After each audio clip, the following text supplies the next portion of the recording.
PSC tips and ട്രിക്സിലേക്ക് ഏവർക്കും സ്വാഗതം. വരുന്ന LDC 2024, LGS 2024 എക്സാംസിന് വേണ്ടി പ്രിപ്പയർ ചെയ്യുന്നവർക്ക് വേണ്ടിയിട്ടുള്ള സിലബസ് പ്രകാരമുള്ള ഫ്രീ ക്ലാസ്സുകൾ നമ്മുടെ ചാനലിലൂടെ സ്റ്റാർട്ട് ചെയ്തിട്ടുണ്ട്. ഒരു ദിവസം 6 ക്ലാസ്സുകൾ വെച്ചാണ് നമ്മൾ നൽകുന്നത്. അപ്പോൾ നമ്മൾ ക്ലാസ് സ്ഥിരമായിട്ട് ഫോളോ ചെയ്യുന്നവർക്ക് 6 ക്ലാസ്സുകൾ ഏതൊക്കെ സമയത്ത് ഏതൊക്കെ ക്ലാസ്സുകളാണ് വരുന്നത് എന്നുള്ളത് അറിയാൻ വേണ്ടി പറ്റും. ഇനി പുതുതായിട്ട് ജോയിൻ ചെയ്ത ഒരുപാട് പേരുണ്ട്. അപ്പോൾ അങ്ങനെയുള്ളവരുണ്ടെങ്കിൽ, ക്ലാസ്സിൻ്റെ ടൈം അറിയാത്തവരുണ്ടെങ്കിൽ നമ്മുടെ ടെലഗ്രാം ചാനലിൽ ജോയിൻ ചെയ്യാം കേട്ടോ. ടെലഗ്രാമിൻ്റെ ലിങ്ക് ഞാൻ താഴെ ഡിസ്ക്രിപ്ഷൻ ബോക്സിൽ കൊടുത്തിട്ടുണ്ട്. അവിടെ ജോയിൻ ചെയ്താൽ നിങ്ങൾക്ക് ടെലഗ്രാമിൽ ഇപ്പോൾ നാളെ ഏതൊക്കെയാണ് ക്ലാസ്സുകൾ വരുന്നത് എന്നുള്ളത് ഇന്ന് തന്നെ നമ്മൾ രാത്രി ടെലഗ്രാമിൽ നിങ്ങൾക്ക് ഇട്ട് തരുന്നുണ്ട്. ഓക്കെ, അപ്പോൾ അതുകൊണ്ട് ടെലഗ്രാമിൽ എല്ലാവരും ഒന്ന് ജോയിൻ ചെയ്യുക. കൂടാതെ നമ്മൾ PYQ ഡിസ്കസ് ചെയ്യുന്നതിൻ്റെ PDF, നിങ്ങൾക്ക് വേണ്ടിയിട്ടുള്ള ഇൻസ്ട്രക്ഷൻസ്, ഇതെല്ലാം ടെലഗ്രാമിലൂടെയാണ് കേട്ടോ വരുന്നത്. അപ്പോൾ ടെലഗ്രാമിൽ എല്ലാവരും ജോയിൻ ചെയ്യുക. തുടക്കം മുതൽ പഠിച്ചു വരാം. പുതുതായിട്ട് വന്നിട്ടുള്ളവരുണ്ടെങ്കിൽ തുടക്കം മുതൽ ക്ലാസ് കണ്ട് പഠിച്ചു വരാം. തുടക്കം എന്ന് പറയുന്നത് ഏകദേശം ഫെബ്രുവരി 10-ാം തീയതിയോടെയാണ് നമ്മൾ ക്ലാസ് സ്റ്റാർട്ട് ചെയ്തത്. അപ്പോൾ അന്ന് മുതലുള്ള വീഡിയോസ് ക്ലാസ് 1, ക്ലാസ് 2 എന്നും പറഞ്ഞ് നമ്മൾ ടെലഗ്രാമിൽ കറക്റ്റായിട്ട് മെൻഷൻ ചെയ്ത് കൊടുത്തിട്ടുണ്ട്. അപ്പോൾ അതിനനുസരിച്ച് ഫോളോ ചെയ്ത് വരാനായിട്ട് ശ്രമിക്കുക. ഓക്കെ അല്ലേ? അപ്പോൾ എന്തായാലും നമുക്ക് ഇന്നത്തെ ക്ലാസ്സിലോട്ട് കടക്കാം. ഇന്നത്തെ ക്ലാസ് എന്ന് പറയുന്നത് എക്കണോമിക്സ്, നമ്മൾ NCERT പാഠഭാഗം പഠിച്ചുകൊണ്ടിരിക്കുകയാണ് അല്ലേ. ഓൾറെഡി നമ്മൾ 2 ചാപ്റ്റർ പഠിച്ചു. ഇന്ന് 3-ാമത്തെ ചാപ്റ്ററാണ്. ചാപ്റ്ററിൻ്റെ പേര് ഉദാരവൽക്കരണം, സ്വകാര്യവൽക്കരണം,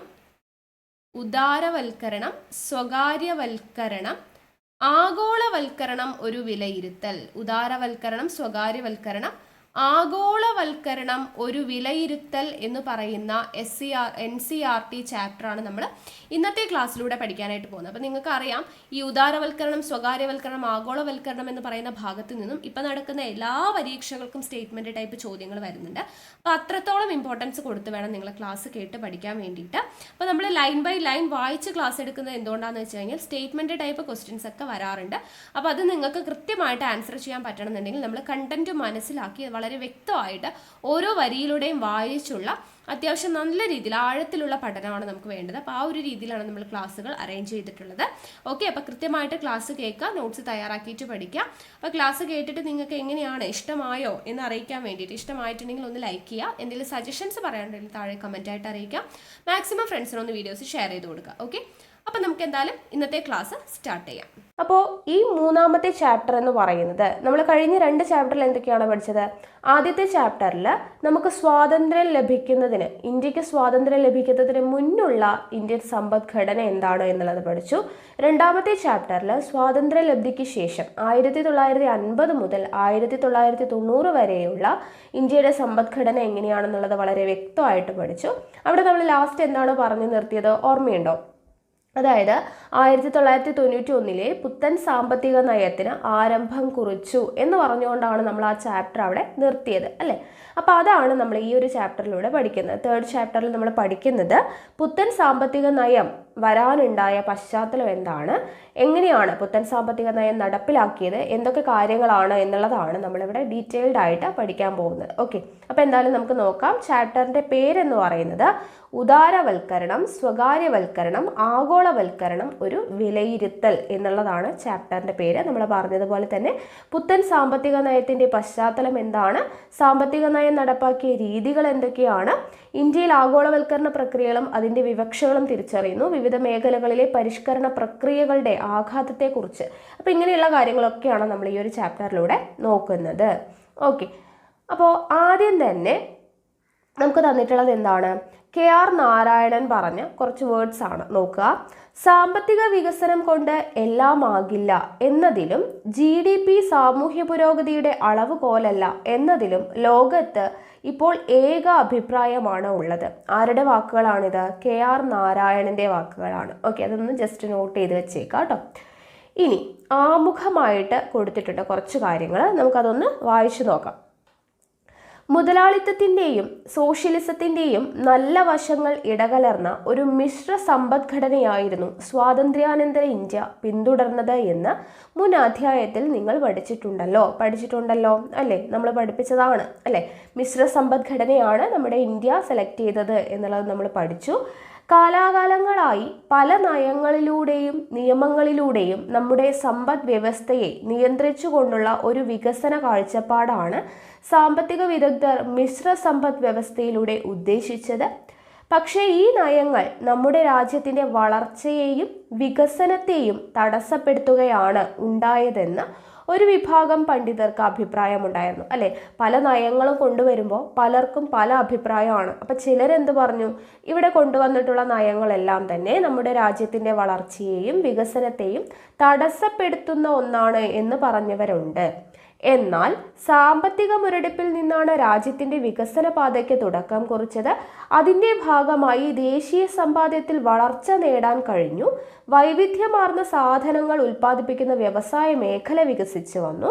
കൂടാതെ കാർഷികോൽപ്പന്നങ്ങളുടെ സുസ്ഥിരമായ വികസനം ഭക്ഷ്യസുരക്ഷ ഉറപ്പു നൽകി.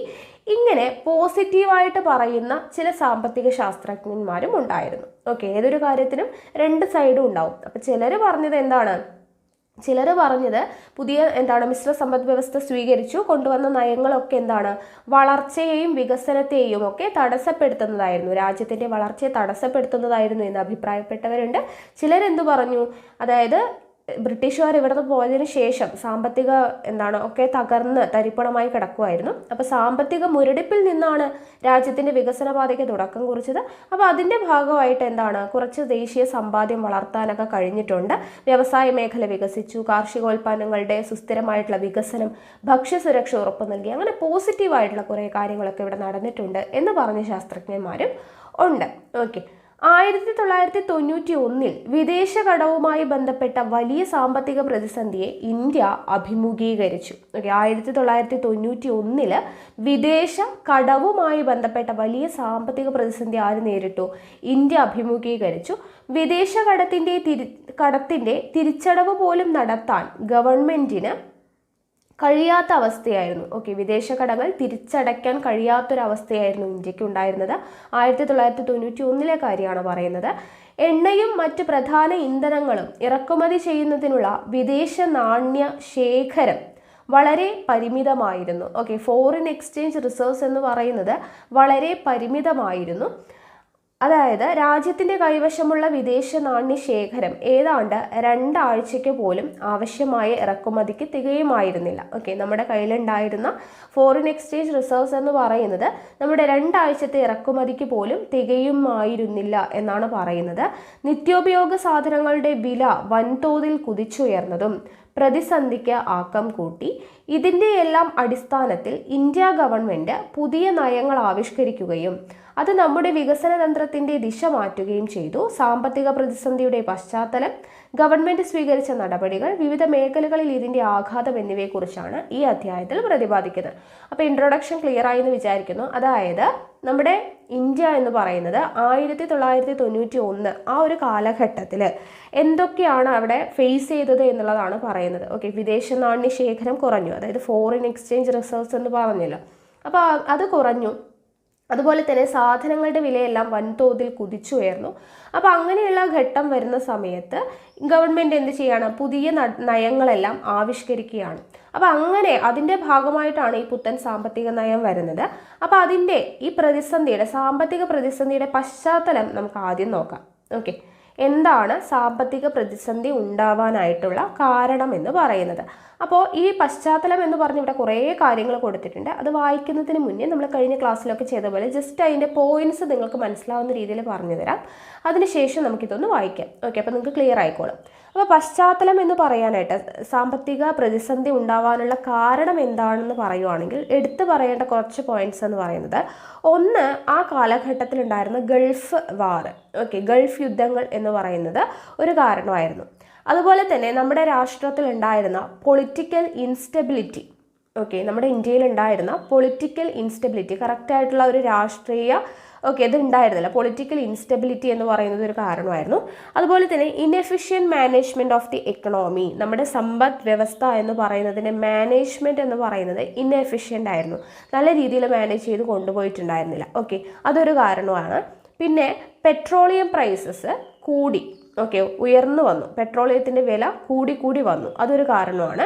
ദെൻ അതുപോലെ തന്നെ സാധനങ്ങളുടെ വില, ഓക്കെ, മൗണ്ടിങ് ഇൻഫ്ലേഷൻ എന്നാണ് പറയുന്നത്, സാധനങ്ങളുടെ വില കുതിച്ചുയർന്നതും ഒരു കാരണമാണ്. അതുപോലെ തന്നെ India's credit rating got down graded, okay, ഇന്ത്യയുടെ ക്രെഡിറ്റ് റേറ്റിംഗ് ഒരുപാട് താന്നു. ക്രെഡിറ്റ് റേറ്റിംഗ് എന്ന് പറഞ്ഞു കഴിഞ്ഞാൽ ഇപ്പോൾ നമ്മുടെ ഒരു രാജ്യത്തിന് നമ്മൾ കടം കൊടുത്തു കഴിഞ്ഞാൽ അവർ നമുക്ക് തിരിച്ചു തരുമോ തിരിച്ചു തരില്ലയോ എന്നുള്ളതിനൊരു റേറ്റിംഗ് ഉണ്ട്. ഓക്കെ, ഇപ്പോൾ ഒരു രാജ്യത്തിന് ഇപ്പോൾ 10% ക്രെഡിറ്റ് റേറ്റിംഗ് ഉള്ള ഒരു രാജ്യം എന്ന് പറഞ്ഞാൽ അവർക്ക് കൊടുത്താൽ ഉറപ്പായിട്ടും നമുക്ക് തിരിച്ചു കിട്ടും. ഇനി അത് 5% ഉള്ളൂ എന്ന് പറഞ്ഞാൽ എന്താണ്, കിട്ടാനും കിട്ടാതിരിക്കാനും ചാൻസ് ഉണ്ട്. അങ്ങനെ അപ്പോൾ ആ ഒരു ക്രെഡിറ്റ് റേറ്റിംഗ് ഇന്ത്യക്ക് വളരെ കുറവായതുകൊണ്ട് തന്നെ നമുക്ക് കടം തരാനും ഒക്കെ മടിച്ചിരുന്നു. മറ്റു രാജ്യങ്ങൾ കടം കൊടുക്കാനൊക്കെ മടിച്ചിരുന്നു. ഓക്കെ, അപ്പോൾ ഇന്ത്യയുടെ ക്രെഡിറ്റ് റേറ്റിംഗ് എന്ന് പറയുന്നത് വളരെ താഴെയായിരുന്നു. അതുപോലെ തന്നെ നമ്മൾ നേരത്തെ പറഞ്ഞതുപോലെ ഫോറിൻ എക്സ്ചേഞ്ച് റിസർവ്സ് എന്ന് പറയുന്നത് എന്തായിരുന്നു, $1 ബില്യൺ താഴെയായി. ഓക്കെ, $1 ബില്യൺ താഴെയായിരുന്നു. അപ്പോൾ ഈ $1 ബില്യൺ താഴെ എന്ന് പറയുമ്പോൾ നമുക്ക് നമ്മുടെ രാജ്യത്ത് ഒരാഴ്ചയ്ക്ക് ഇറക്കുമതി ചെയ്യാനുള്ള പൈസ പോലും ഉണ്ടായിരുന്നില്ല. നമ്മുടെ ഈ ഫോറിൻ എക്സ്ചേഞ്ച് റിസർവ്സ് എന്ന് പറയുന്നത് വിദേശ നാണ്യ ശേഖരം എന്ന് പറയുന്നത്. വിദേശ നാണ്യ ശേഖരം എന്ന് പറയുമ്പോൾ എന്താണ്, പുറം രാജ്യങ്ങളിൽ നിന്നും ഇന്ത്യക്ക് കിട്ടുന്ന പൈസ, അത്രയേ ഉള്ളൂ. അപ്പോൾ അത് വളരെ കുറവായിരുന്നു എന്നാണ് പറയുന്നത്. അപ്പോൾ ഇങ്ങനെയുള്ള കുറേ കാരണം ആണ് പുതിയ ഒരു സാമ്പത്തിക നയം ഇവിടെ കൊണ്ടുവരാനായിട്ട് പശ്ചാത്തലമായത് എന്നുള്ളതാണ് മെയിൻ ആയിട്ടുള്ളത്. അപ്പോൾ കുറച്ച് പോയിന്റ്സ് ഞാൻ പറഞ്ഞല്ലോ, Gulf war, political instability, inefficient management of the economy, petroleum prices increases, mounting inflation, India's credit rating got downgraded, അതുപോലെ ഫോറിൻ എക്സ്ചേഞ്ച് റിസർവ്സ് എന്ന് പറയുന്നത് അതിൻ്റെ അളവ് കുറഞ്ഞു അല്ലേ, $1 ബില്യൺ താഴെയായി. അപ്പോൾ ഇങ്ങനെ കുറേ കാരണങ്ങൾ കൊണ്ടാണ് എന്ത് സംഭവിച്ചത്, ഇന്ത്യ പുത്തൻ സാമ്പത്തിക നയം സ്വീകരിക്കാനായിട്ട് കാരണമായത്. ഓക്കെ, അപ്പോൾ അത് നമുക്കൊന്ന് നോക്കാം. ഇപ്പോൾ ഇത്രയും പോയിന്റ്സ് നിങ്ങൾക്ക് മനസ്സിലായല്ലോ. ഓക്കെ, ഇനി വായിക്കാം നമുക്ക്. സാമ്പത്തിക പ്രതിസന്ധിക്ക് തുടക്കം കുറിച്ചത് 1980കളിലെ ഇന്ത്യൻ സമ്പദ് വ്യവസ്ഥയുടെ കാര്യക്ഷമതയില്ലാത്ത ഭരണ നിർവഹണമായിരുന്നു. ഓക്കെ, ഇന്ത്യൻ സമ്പദ് വ്യവസ്ഥയുടെ കാര്യക്ഷമതയില്ലാത്ത ഭരണ നിർവഹണമായിരുന്നു ഒന്നാമത്തെ കാര്യം. വിവിധ നയങ്ങളും പൊതുഭരണവും നടപ്പാക്കുന്നതിനാവശ്യമായിട്ടുള്ള ധനസഞ്ചയം, നികുതികൾ, പൊതുമേഖലാ സ്ഥാപനങ്ങളുടെ ലാഭം തുടങ്ങിയ ഉറവിടങ്ങളിൽ നിന്ന് ഗവൺമെന്റ് കണ്ടെത്തുമെന്ന് നമുക്കറിയാമല്ലോ അല്ലേ. അതായത് വിവിധ നയങ്ങളും പൊതുഭരണവും ഒക്കെ നടക്കാൻ വേണ്ടിയിട്ട് നികുതികൾ, പൊതുമേഖലാ സ്ഥാപനങ്ങളുടെ ലാഭം എന്നുള്ള ഉറവിടങ്ങളിൽ നിന്ന് ഗവൺമെന്റ് തന്നെ കണ്ടെത്തും അല്ലെ, നികുതികളിലൂടെ. ചിലവ് വരുമാനത്തേക്കാൾ ഉയർന്നതാണെങ്കിൽ അല്ലെ, ചിലവ് എന്ന് പറയുന്നത് വരുമാനത്തേക്കാൾ ഉയർന്നതാണെങ്കിൽ ആ കമ്മി നികത്തുന്നതിനായിട്ട് ബാങ്കുകളിൽ നിന്നും ജനങ്ങളിൽ നിന്നും അന്താരാഷ്ട്ര ധനകാര്യ സ്ഥാപനങ്ങളിൽ നിന്നും ഗവൺമെന്റ് കടമെടുക്കും അല്ലേ. ചിലവെന്ന് പറയുന്നത്, വരുമാനം നമുക്ക് കിട്ടുന്നത് 100 രൂപയാണ്, പക്ഷേ ചിലവെന്ന് പറയുന്നത് 1000 രൂപയാണെങ്കിൽ നമ്മൾ എന്ത് ചെയ്യും, നമ്മുടെ വീടുകളിലെ കാര്യം ആലോചിക്കുക, നമുക്ക് തികയാതെ വരുമ്പോൾ നമ്മൾ എന്ത് ചെയ്യും, കടമെടുക്കും. അപ്പോൾ അതുപോലെ തന്നെയാണ് നമ്മുടെ രാഷ്ട്രവും. നമ്മുടെ ചിലവെന്ന് പറയുന്നത് വരുമാനത്തേക്കാൾ കൂടുതലായപ്പോൾ ആ കമ്മി നികത്തുന്നതിന് വേണ്ടിയിട്ട് ബാങ്കുകളിൽ നിന്നും ജനങ്ങളിൽ നിന്നും അന്താരാഷ്ട്ര ധനകാര്യ സ്ഥാപനങ്ങളിൽ നിന്നും എന്ത് ചെയ്യും, ഗവൺമെന്റ് കടമെടുക്കും. പെട്രോളിയം പോലുള്ള സാധനങ്ങൾ ഇറക്കുമതി ചെയ്യുന്നതിന് ആവശ്യമായിട്ടുള്ള വിദേശ നാണ്യം കയറ്റുമതിയിൽ നിന്നാണ് നാം നേടിയിരുന്നത്. നമ്മൾ വിദേശ നാണ്യം നേടിയത് എങ്ങനെയാണ്, കയറ്റുമതിയിൽ നിന്നാണ്. നമ്മൾ ഇവിടെ നിന്ന് മറ്റൊരു രാഷ്ട്രത്തിലോട്ട് കയറ്റുമതി ചെയ്യുമ്പോൾ അവിടെ നിന്നുള്ള വിദേശ നാണ്യം അല്ലെ, പുറം രാജ്യങ്ങളിൽ നിന്നുള്ള പൈസ നമ്മുടെ ഇന്ത്യയിലോട്ട് എത്തുന്നു. അപ്പോൾ കയറ്റുമതിയിലൂടെയാണ് നമ്മൾ എന്ത് ചെയ്തിരുന്നത്, വിദേശ നാണ്യം കളക്ട് ചെയ്തിരുന്നത്. അപ്പോൾ രാജ്യത്തിൻ്റെ വരുമാനം കുറവായിരുന്നുവെങ്കിലും വികസന നയങ്ങൾ നടപ്പിലാക്കുന്നതിനും സാമ്പത്തിക പ്രശ്നങ്ങളായ തൊഴിലില്ലായ്മ, ദാരിദ്ര്യം, ജനസംഖ്യാ വിസ്ഫോടനം എന്നിവയെ മറികടക്കുന്നതിനും ഗവൺമെന്റിന്റെ വരുമാനം വർദ്ധിപ്പിക്കേണ്ടിയിരുന്നു. ഓക്കെ, രാജ്യത്തിൻ്റെ വരുമാനം കുറവാണ്, പക്ഷെ എന്താണ്, നമുക്ക് വികസന നയങ്ങൾ നടപ്പിലാക്കണം അല്ലേ. സാമ്പത്തിക പ്രശ്നങ്ങൾ, തൊഴിലില്ലായ്മ, ദാരിദ്ര്യം, ജനസംഖ്യാ വിസ്ഫോടനം ഇതെല്ലാം മറികടക്കണം. അപ്പോൾ എന്ത് സംഭവിക്കണം, ഗവൺമെന്റിന്റെ വരുമാനം എന്ത് ചെയ്യണം, കൂട്ടേണ്ടതായിട്ടുണ്ട്. അപ്പോൾ ഗവൺമെന്റ് തുടർച്ചയായി വികസന പരിപാടികൾക്ക് പണം ചെലവിട്ടിട്ടും പുതിയ വരുമാനമൊന്നും ഉണ്ടായില്ല അല്ലെ. വികസനം നടത്താനായിട്ട് കുറേയധികം പണം ചെലവാക്കിയെങ്കിലും അതിനനുസരിച്ചിട്ടുള്ള ഒരു വരുമാനമൊന്നും കിട്ടിയിരുന്നില്ല. കൂടാതെ നികുതി പോലുള്ള ആഭ്യന്തര ഉറവിടത്തിൽ നിന്നും ആവശ്യമായ വരുമാനം ഉണ്ടാക്കാൻ ഗവൺമെന്റിന് കഴിഞ്ഞിരുന്നില്ല. ഓക്കെ, നികുതി വിരിച്ചിട്ടൊക്കെയാണ് അല്ലേ ചെയ്യുന്നത്. അപ്പോൾ നികുതി പോലുള്ള ഒരു ആഭ്യന്തര ഉറവിടത്തിൽ നിന്നും ആവശ്യമായിട്ടുള്ള വരുമാനം ഉണ്ടാക്കാൻ ഗവൺമെന്റിന് കഴിഞ്ഞിരുന്നില്ല. ഗവൺമെന്റ് വരുമാനത്തിന്റെ ഭൂരിഭാഗം ചെലവഴിച്ചിരുന്നത് വളരെ പെട്ടെന്ന് തന്നെ സാമ്പത്തിക നേട്ടം ലഭിക്കാത്ത സാമൂഹ്യ മേഖല, പ്രതിരോധം എന്നിവയിലായിരുന്നു. ഓക്കെ, അപ്പോൾ വരുമാനം കിട്ടുന്നത് ഭൂരിഭാഗം ചെലവഴിച്ചത് എവിടെയാണ്? സാമൂഹ്യ മേഖലയിലും പ്രതിരോധത്തിലും ഒക്കെയാണ്. അവിടെ നിന്നും വരുമാനം, അതായത് സാമ്പത്തിക നേട്ടം ഉണ്ടാക്കാനായിട്ട് ബുദ്ധിമുട്ടായിരുന്ന മേഖലകളായിരുന്നു സാമൂഹ്യ മേഖലയും പ്രതിരോധവും ഒക്കെ. ഓക്കെ, അപ്പോൾ അതുകൊണ്ട് തന്നെ ബാക്കി വരുമാനം വളരെ മികവുറ്റ രീതിയിൽ ഉപയോഗിക്കേണ്ടതായിരുന്നു. വർദ്ധിച്ചു വരുന്ന ചെലവുകൾക്കനുസൃതമായി വൻതോതിലുള്ള വരുമാനമൊന്നും നമ്മുടെ പൊതുമേഖലയിൽ നിന്ന് ലഭിച്ചിരുന്നില്ല. അത് തന്നെയാണ് പറയുന്നത്, ചെലവുകൾക്കനുസൃതമായിട്ടുള്ള വരുമാനമൊന്നും കിട്ടിയിരുന്നില്ല. മാത്രവുമല്ല, വിദേശ രാജ്യങ്ങളിൽ നിന്നും വിദേശ ധനകാര്യ സ്ഥാപനങ്ങളിൽ നിന്നും വാങ്ങിയിരുന്ന കടം പ്രധാനമായും ഉപഭോഗ ആവശ്യങ്ങൾക്കാണ് ഗവൺമെന്റ് ഉപയോഗിച്ചിരുന്നത്. ഓക്കെ, അപ്പോൾ പുറത്തുനിന്നും കടം വാങ്ങുന്ന പൈസയൊക്കെ ഉപഭോഗ ആവശ്യങ്ങൾക്ക് വേണ്ടിയിട്ടാണ് ഉപയോഗിച്ചിരുന്നത്. ഗവൺമെന്റിന്റെ അമിതമായ ചെലവുകൾ നിയന്ത്രിക്കാനോ വർദ്ധിച്ചു വരുന്ന ഇറക്കുമതി ചെലവ് നികത്താനോ ആവശ്യമായിട്ടുള്ള കയറ്റുമതി മൂല്യം വർദ്ധിപ്പിക്കുന്നതിനോ ഉള്ള ശ്രമങ്ങളും നടന്നിരുന്നില്ല. ഓക്കെ, ചിലവ് കൂടുന്നു അല്ലേ, അപ്പോൾ അത് ചിലവുകൾ നിയന്ത്രിക്കാൻ വേണ്ടിയിട്ടോ അല്ലെങ്കിൽ ഇറക്കുമതി ചെലവ് നികത്താൻ വേണ്ടിയിട്ടോ എന്ത് ചെയ്തില്ല? കയറ്റുമതി മൂല്യം വർദ്ധിപ്പിക്കുന്നതിനുള്ള ശ്രമങ്ങളൊന്നും തന്നെ നടന്നിരുന്നില്ല. അപ്പോൾ 1980കളുടെ അവസാനത്തിൽ ഗവൺമെൻറ് ചെലവ് വരവിനേക്കാൾ അധികമാകാൻ തുടങ്ങി. ഓക്കെ, ഗവൺമെൻറ്റിൻ്റെ ചെലവ് വരവിനേക്കാൾ അധികമാകാൻ തുടങ്ങി. ഇത്തരത്തിലുള്ള ഒരു വലിയ വിടവ് കടം വാങ്ങലിലൂടെ പരിഹരിക്കാവുന്നതായിരുന്നില്ല. മിക്ക അത്യാവശ്യ സാധനങ്ങളുടെയും വില കുതിച്ചുയർന്നു. നമ്മൾ പറഞ്ഞില്ലേ, സാധനങ്ങളുടെ വില കുതിച്ചുയർന്നു. കയറ്റുമതിയുമായി ഒരു പൊരുത്തമില്ലാതെ ഇറക്കുമതി അതിവേഗം വർദ്ധിച്ചുകൊണ്ടിരുന്നു.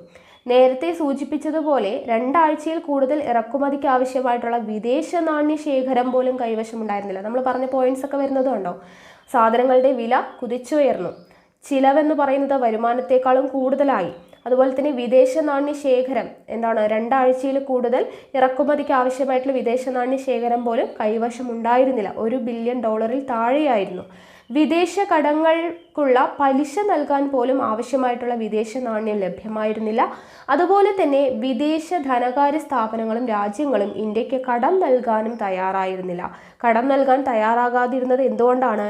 ഇന്ത്യയുടെ ക്രെഡിറ്റ് റേറ്റിംഗ് എന്ന് പറയുന്നത് വളരെ താഴെയായിരുന്നു. നമ്മൾ പറഞ്ഞില്ലേ, ഇന്ത്യക്ക് കടം നൽകാനായിട്ട് പറ്റില്ല, കാരണം കൊടുത്താലും തിരിച്ചു കിട്ടുമോ ഇല്ലയോ എന്നുള്ള ഒരു കൺഫ്യൂഷൻ മറ്റു രാജ്യങ്ങൾക്കുണ്ട്. അപ്പോൾ അതുകൊണ്ട് ഇന്ത്യക്ക് കടം നൽകാനും മറ്റു രാജ്യങ്ങളും അല്ലെങ്കിൽ വിദേശ ധനകാര്യ സ്ഥാപനങ്ങളൊന്നും തന്നെ തയ്യാറായിരുന്നില്ല. ഇന്ത്യയുടെ ക്രെഡിറ്റ് റേറ്റിംഗ് താഴെയായിരുന്നു. ഓക്കെ, ഈ അവസരത്തിൽ സാമ്പത്തിക സഹായത്തിനായിട്ട് ഇന്ത്യ ലോക ബാങ്കിനെയും അന്താരാഷ്ട്ര നാണയനിധിയെയും സമീപിക്കുകയും ഈ പ്രതിസന്ധി കൈകാര്യം ചെയ്യുന്നതിനായിട്ട് $700 കോടി വായ്പയായിട്ട് ലഭിക്കുകയും ചെയ്തു. ഓക്കെ, അപ്പോൾ ഇങ്ങനെ ഇത്രയും പ്രതിസന്ധികളൊക്കെ ഉണ്ടായ ഈ ഒരു സാഹചര്യത്തിലാണ് ഇന്ത്യ എന്ത് ചെയ്യുന്നത്?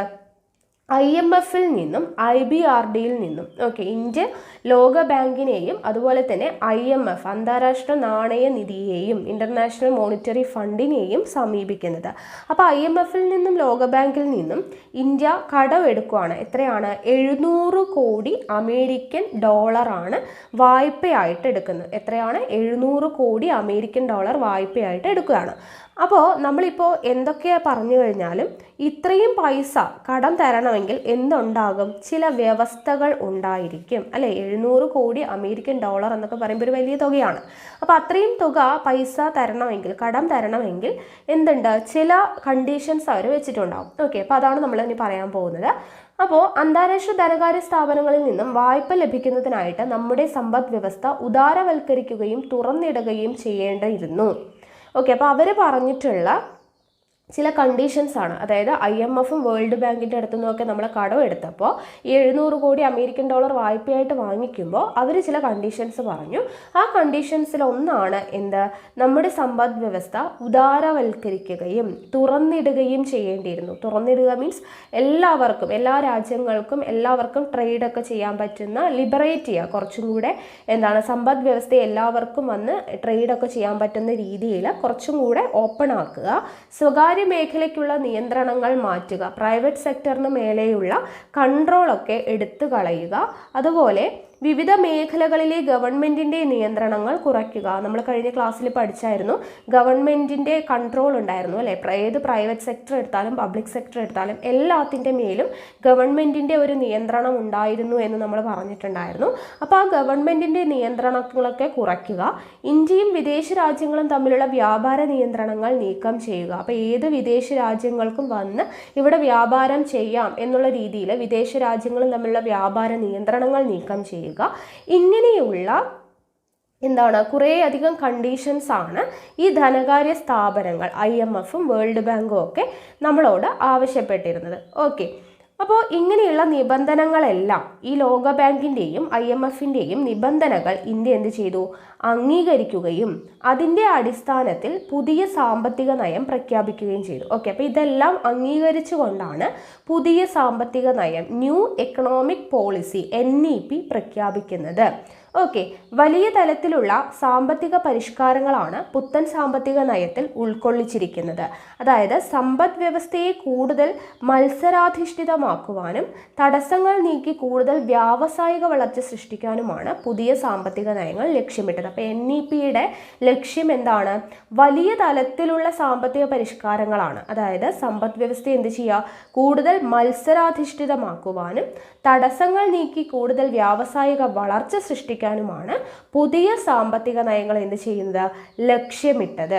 ഓക്കെ, അപ്പോൾ നമ്മൾ പറഞ്ഞു പുത്തൻ സാമ്പത്തിക നയത്തിന് ഇങ്ങനെയാണ് തുടക്കം കുറിക്കുന്നത്. ഓക്കെ, IMFിൻ്റെയും വേൾഡ് ബാങ്കിൻ്റെയും കണ്ടീഷൻസ് ഒക്കെ നമ്മൾ അംഗീകരിച്ചു കൊണ്ടാണ് പുത്തൻ സാമ്പത്തിക നയത്തിന് തുടക്കം കുറിക്കുന്നത്. അപ്പോൾ ഈ പുത്തൻ സാമ്പത്തിക നയങ്ങളെ പൊതുവായിട്ട് രണ്ടായിട്ട് നമുക്ക് തിരിക്കാം. ഓക്കെ, പുത്തൻ സാമ്പത്തിക നയത്തിനെ പൊതുവായിട്ട് എന്ത് ചെയ്യാം? രണ്ടായിട്ട് തിരിക്കാം. ഒന്ന്, സുസ്ഥിരമാക്കൽ നടപടികൾ, അതായത് സ്റ്റെബിലൈസേഷൻ മെഷേഴ്സ്. ഓക്കെ, സുസ്ഥിരമാക്കൽ നടപടികൾ, സ്റ്റെബിലൈസേഷൻ മെഷേഴ്സ് അല്ലെങ്കിൽ ഘടനാപരമായ പരിഷ്കാരങ്ങൾ, സ്ട്രക്ചറൽ റീഫോം മെഷേഴ്സ്. ഇങ്ങനെ രണ്ടായിട്ടാണ് നമുക്ക് തിരിക്കാൻ പറ്റുന്നത്. ഓക്കെ, സ്റ്റെബിലൈസേഷൻ മെഷേഴ്സും സ്ട്രക്ചറൽ അഡ്ജസ്റ്റ്മെൻറ്റ് പ്രോഗ്രാം അല്ലെങ്കിൽ സ്ട്രക്ചറൽ റീഫോം മെഷേഴ്സ് എന്ന് പറയും. ഓക്കെ, അപ്പോൾ ഇങ്ങനെ രണ്ടായിട്ടാണ് നമുക്ക് തിരിക്കാൻ പറ്റുന്നത്. മലയാളത്തിൽ പറയുകയാണെങ്കിൽ സുസ്ഥിരമാക്കൽ നടപടികളും ഘടനാപരമായ പരിഷ്കാരങ്ങളും. അപ്പോൾ സിമ്പിളായിട്ട് പറഞ്ഞു കഴിഞ്ഞാൽ എന്താണ് സ്റ്റെബിലൈസേഷൻ മെഷേഴ്സ് അല്ലെങ്കിൽ സുസ്ഥിരമാക്കൽ നടപടികൾ എന്ന് പറഞ്ഞു കഴിഞ്ഞാൽ, അതായത് ഇപ്പോൾ നമുക്കൊരു പ്രശ്നം ഉണ്ടായെന്ന് വിചാരിക്കുക. ഓക്കെ, ഒരു പ്രശ്നം ഉണ്ടായി കഴിയുമ്പോൾ നമ്മൾ പെട്ടെന്ന് അടിയന്തരമായിട്ട് ഒരു സൊല്യൂഷൻ അതിനു വേണ്ടി കാണും അല്ലേ. ഓക്കെ, പെട്ടെന്ന് നമ്മൾ ഇമ്മീഡിയറ്റ് ആയിട്ട് അടിയന്തരമായിട്ടൊരു സൊല്യൂഷൻ അതിനു വേണ്ടി കാണും. അല്ലാതെ പെർമനൻ്റ് ആയിട്ടുള്ള ഒരു സൊല്യൂഷൻ ഉണ്ടാവും നമുക്ക് അല്ലേ. ഏതൊരു പ്രശ്നം എടുത്താലും അതിന് അപ്പം തന്നെ ഇമ്മീഡിയറ്റ് ആയിട്ട് ചെയ്യാൻ പറ്റുന്ന, അടിയന്തരമായി ചെയ്യാൻ പറ്റുന്ന ഒരു സൊല്യൂഷൻ ഉണ്ടാകും. പെർമനൻ്റ് ആയിട്ട് ആ കാര്യത്തിന് വേണ്ടിയിട്ടുള്ള ഒരു സൊല്യൂഷൻ ഉണ്ടാകും. അപ്പോൾ നമ്മൾ ഇമ്മീഡിയറ്റ് ആയിട്ട് അടിയന്തരമായിട്ട് പെട്ടെന്ന് നമ്മൾ കണ്ടെത്തുന്ന ഒരു സൊല്യൂഷൻ ഉണ്ടല്ലോ, അത് കുറച്ച് കാലത്തേക്ക് മാത്രമായിരിക്കും, താൽക്കാലികമായിട്ട് നമ്മൾ കണ്ടെത്തുന്ന ഒരു ഇമ്മീഡിയറ്റ് സൊല്യൂഷൻ ഉണ്ടാവുമല്ലോ, അതിനെയാണ് നമ്മൾ സ്റ്റെബിലൈസേഷൻ മെഷേഴ്സ് എന്ന് പറയുന്നത്, സുസ്ഥിരമാക്കൽ നടപടികൾ എന്ന് പറയുന്നത്. ഓക്കെ, അപ്പോൾ ഘടനാപരമായ പരിഷ്കാരങ്ങൾ എന്തായിരിക്കും? സ്ട്രക്ചറൽ റീഫോം മെഷേഴ്സ് എന്തായിരിക്കും? അത് ലോങ് ടേം ആയിരിക്കും. ഓക്കെ, ദീർഘകാലത്തേക്കുള്ള മാറ്റങ്ങളായിരിക്കും സ്ട്രക്ചറൽ റീഫോം മെഷേഴ്സ് എന്ന് പറയുന്നത്. ഓക്കെ ആണല്ലോ. അപ്പോൾ സിമ്പിളായിട്ട് പറഞ്ഞു കഴിഞ്ഞാൽ ഇത്രയേ ഉള്ളൂ. അപ്പോൾ നമുക്കൊന്ന് നോക്കാം. അപ്പോൾ സുസ്ഥിരമാക്കൽ നടപടികൾ ഹ്രസ്വകാല നടപടികളാണ്. നമ്മളിപ്പോൾ പറഞ്ഞു അല്ലേ, നമ്മൾ ഇമ്മീഡിയറ്റ് ആയിട്ട് ചെയ്യുന്ന കാര്യങ്ങളാണ്, കുറച്ച് കാലത്തേക്ക് മാത്രം. ഹ്രസ്വകാല നടപടികളാണ് സുസ്ഥിരമാക്കൽ നടപടികൾ എന്ന് പറയുന്നത്. അടവ് ശിഷ്ടത്തിലെ കമ്മി പരിഹരിക്കുന്നതിനും പണപ്പെരുപ്പം നിയന്ത്രിക്കുന്നതിനുമാണ് ഈ നടപടികൾ ലക്ഷ്യം വെച്ചത്. അപ്പോൾ സുസ്ഥിര നടപടികൾ ലക്ഷ്യം വെച്ചത് എന്താണ്? അടവ് ശിഷ്ടത്തിലെ കമ്മി പരിഹരിക്കുക, ബാലൻസ് ഓഫ് പേയ്മെൻറ്റ്, അതിൽ കമ്മി പരിഹരിക്കുക, പണപ്പെരുപ്പം നിയന്ത്രിക്കുക, ഓക്കെ, ഇൻഫ്ലേഷൻ നിയന്ത്രിക്കുക എന്നുള്ളതിന് വേണ്ടിയിട്ടാണ് സുസ്ഥിരമാക്കൽ നടപടികൾ കൊണ്ടുവന്നത്. അത് ഹ്രസ്വകാല നടപടികളാണ്. ഓക്കെ, അപ്പോൾ ചുരുക്കി പറഞ്ഞാൽ നമ്മുടെ രാജ്യത്ത് ആവശ്യമായിട്ടുള്ള വിദേശ നാണ്യശേഖരം നിലനിർത്തുക, വിലക്കയറ്റം നിയന്ത്രണ വിധേയമാക്കുക എന്നൊക്കെയാണ് ഇതുകൊണ്ട് അർത്ഥമാക്കുന്നത്. ഓക്കെ, അപ്പോൾ സുസ്ഥിരമാക്കൽ നടപടിക്ക് എക്സാമ്പിൾ ഏതൊക്കെയാണെന്ന് ചോദിച്ചു കഴിഞ്ഞാൽ നമ്മുടെ പൈസയുടെ മൂല്യം കുറയ്ക്കുക, അതുപോലെ കയറ്റുമതി പ്രോത്സാഹിപ്പിക്കുക, ഗവൺമെൻറ്റിൻ്റെ ചെലവ് കുറയ്ക്കുക, അങ്ങനെയുള്ള കാര്യങ്ങളൊക്കെ ഇല്ലേ. വിലക്കയറ്റം നിയന്ത്രണ വിധേയമാക്കുക, വിദേശ നാണ്യശേഖരം നിലനിർത്തുക, ഇതൊക്കെയാണ് ഈ സ്റ്റെബിലൈസേഷൻ മെഷേഴ്സ്, സുസ്ഥിരമായിട്ടുള്ള നടപടി എന്നുള്ളതുകൊണ്ട് ഉദ്ദേശിക്കുന്നത്. ഓക്കെ, ഇനി മറിച്ച് ഘടനാപരമായിട്ടുള്ള പരിഷ്കരണ നയങ്ങൾ ദീർഘകാല നടപടികളാണ് അല്ലേ. ഘടനാപരമായിട്ടുള്ളത് എന്ന് പറയുമ്പോൾ അത് ദീർഘകാലമാണ്.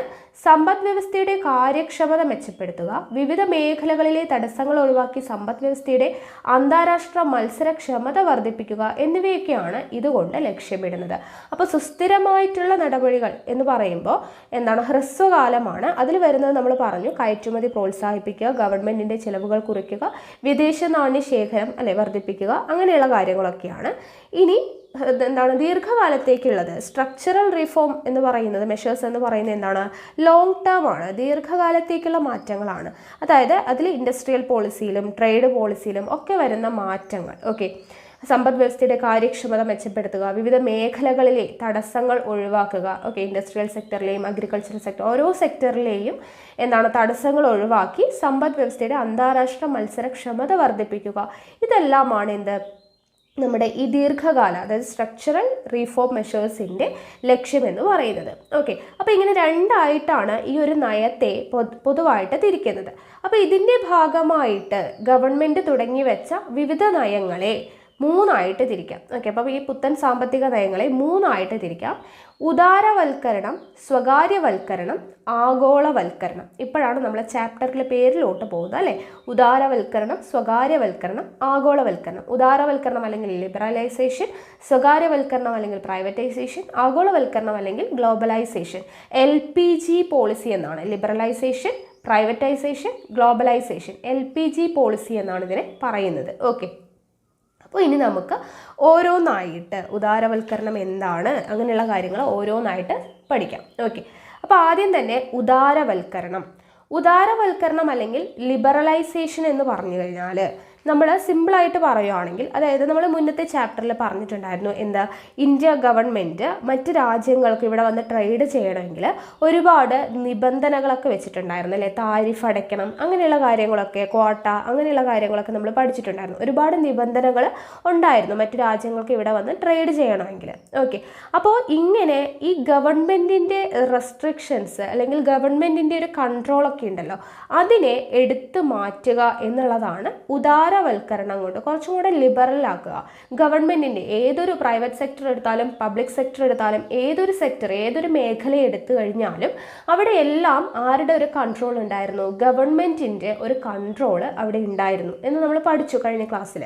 അപ്പോൾ ആ ഒരു ഗവൺമെൻറ്റിൻ്റെ കൺട്രോൾ, എല്ലായിടത്തും ഉള്ള ഗവൺമെൻറ്റിൻ്റെ ആ ഒരു കൺട്രോൾ ഉണ്ടല്ലോ, അതിനെ എടുത്തു മാറ്റുക എന്നുള്ളതാണ് എന്തുകൊണ്ട് ഉദ്ദേശിക്കുന്നത്, ലിബറലൈസേഷൻ കൊണ്ട് ഉദ്ദേശിക്കുന്നത്. ഓക്കെ, അപ്പോൾ പുറം രാജ്യങ്ങൾക്ക് എന്ത് ചെയ്യാം, ഇന്ത്യയിൽ വന്നിട്ട് ഫ്രീ ആയിട്ട് ട്രേഡ് ചെയ്യാനൊക്കെ സാധിക്കും ഈ ഉദാരവൽക്കരണം കൊണ്ടുവരുമ്പോൾ. ഓക്കെ ആണല്ലോ. അപ്പോൾ ഇതാണ് സിമ്പിളായിട്ട് ഉദാരവൽക്കരണം എന്താണെന്ന് പറഞ്ഞു കഴിഞ്ഞാൽ. ഓക്കെ, അപ്പോൾ നമുക്ക് ജസ്റ്റ് അതൊന്ന് വായിക്കാം.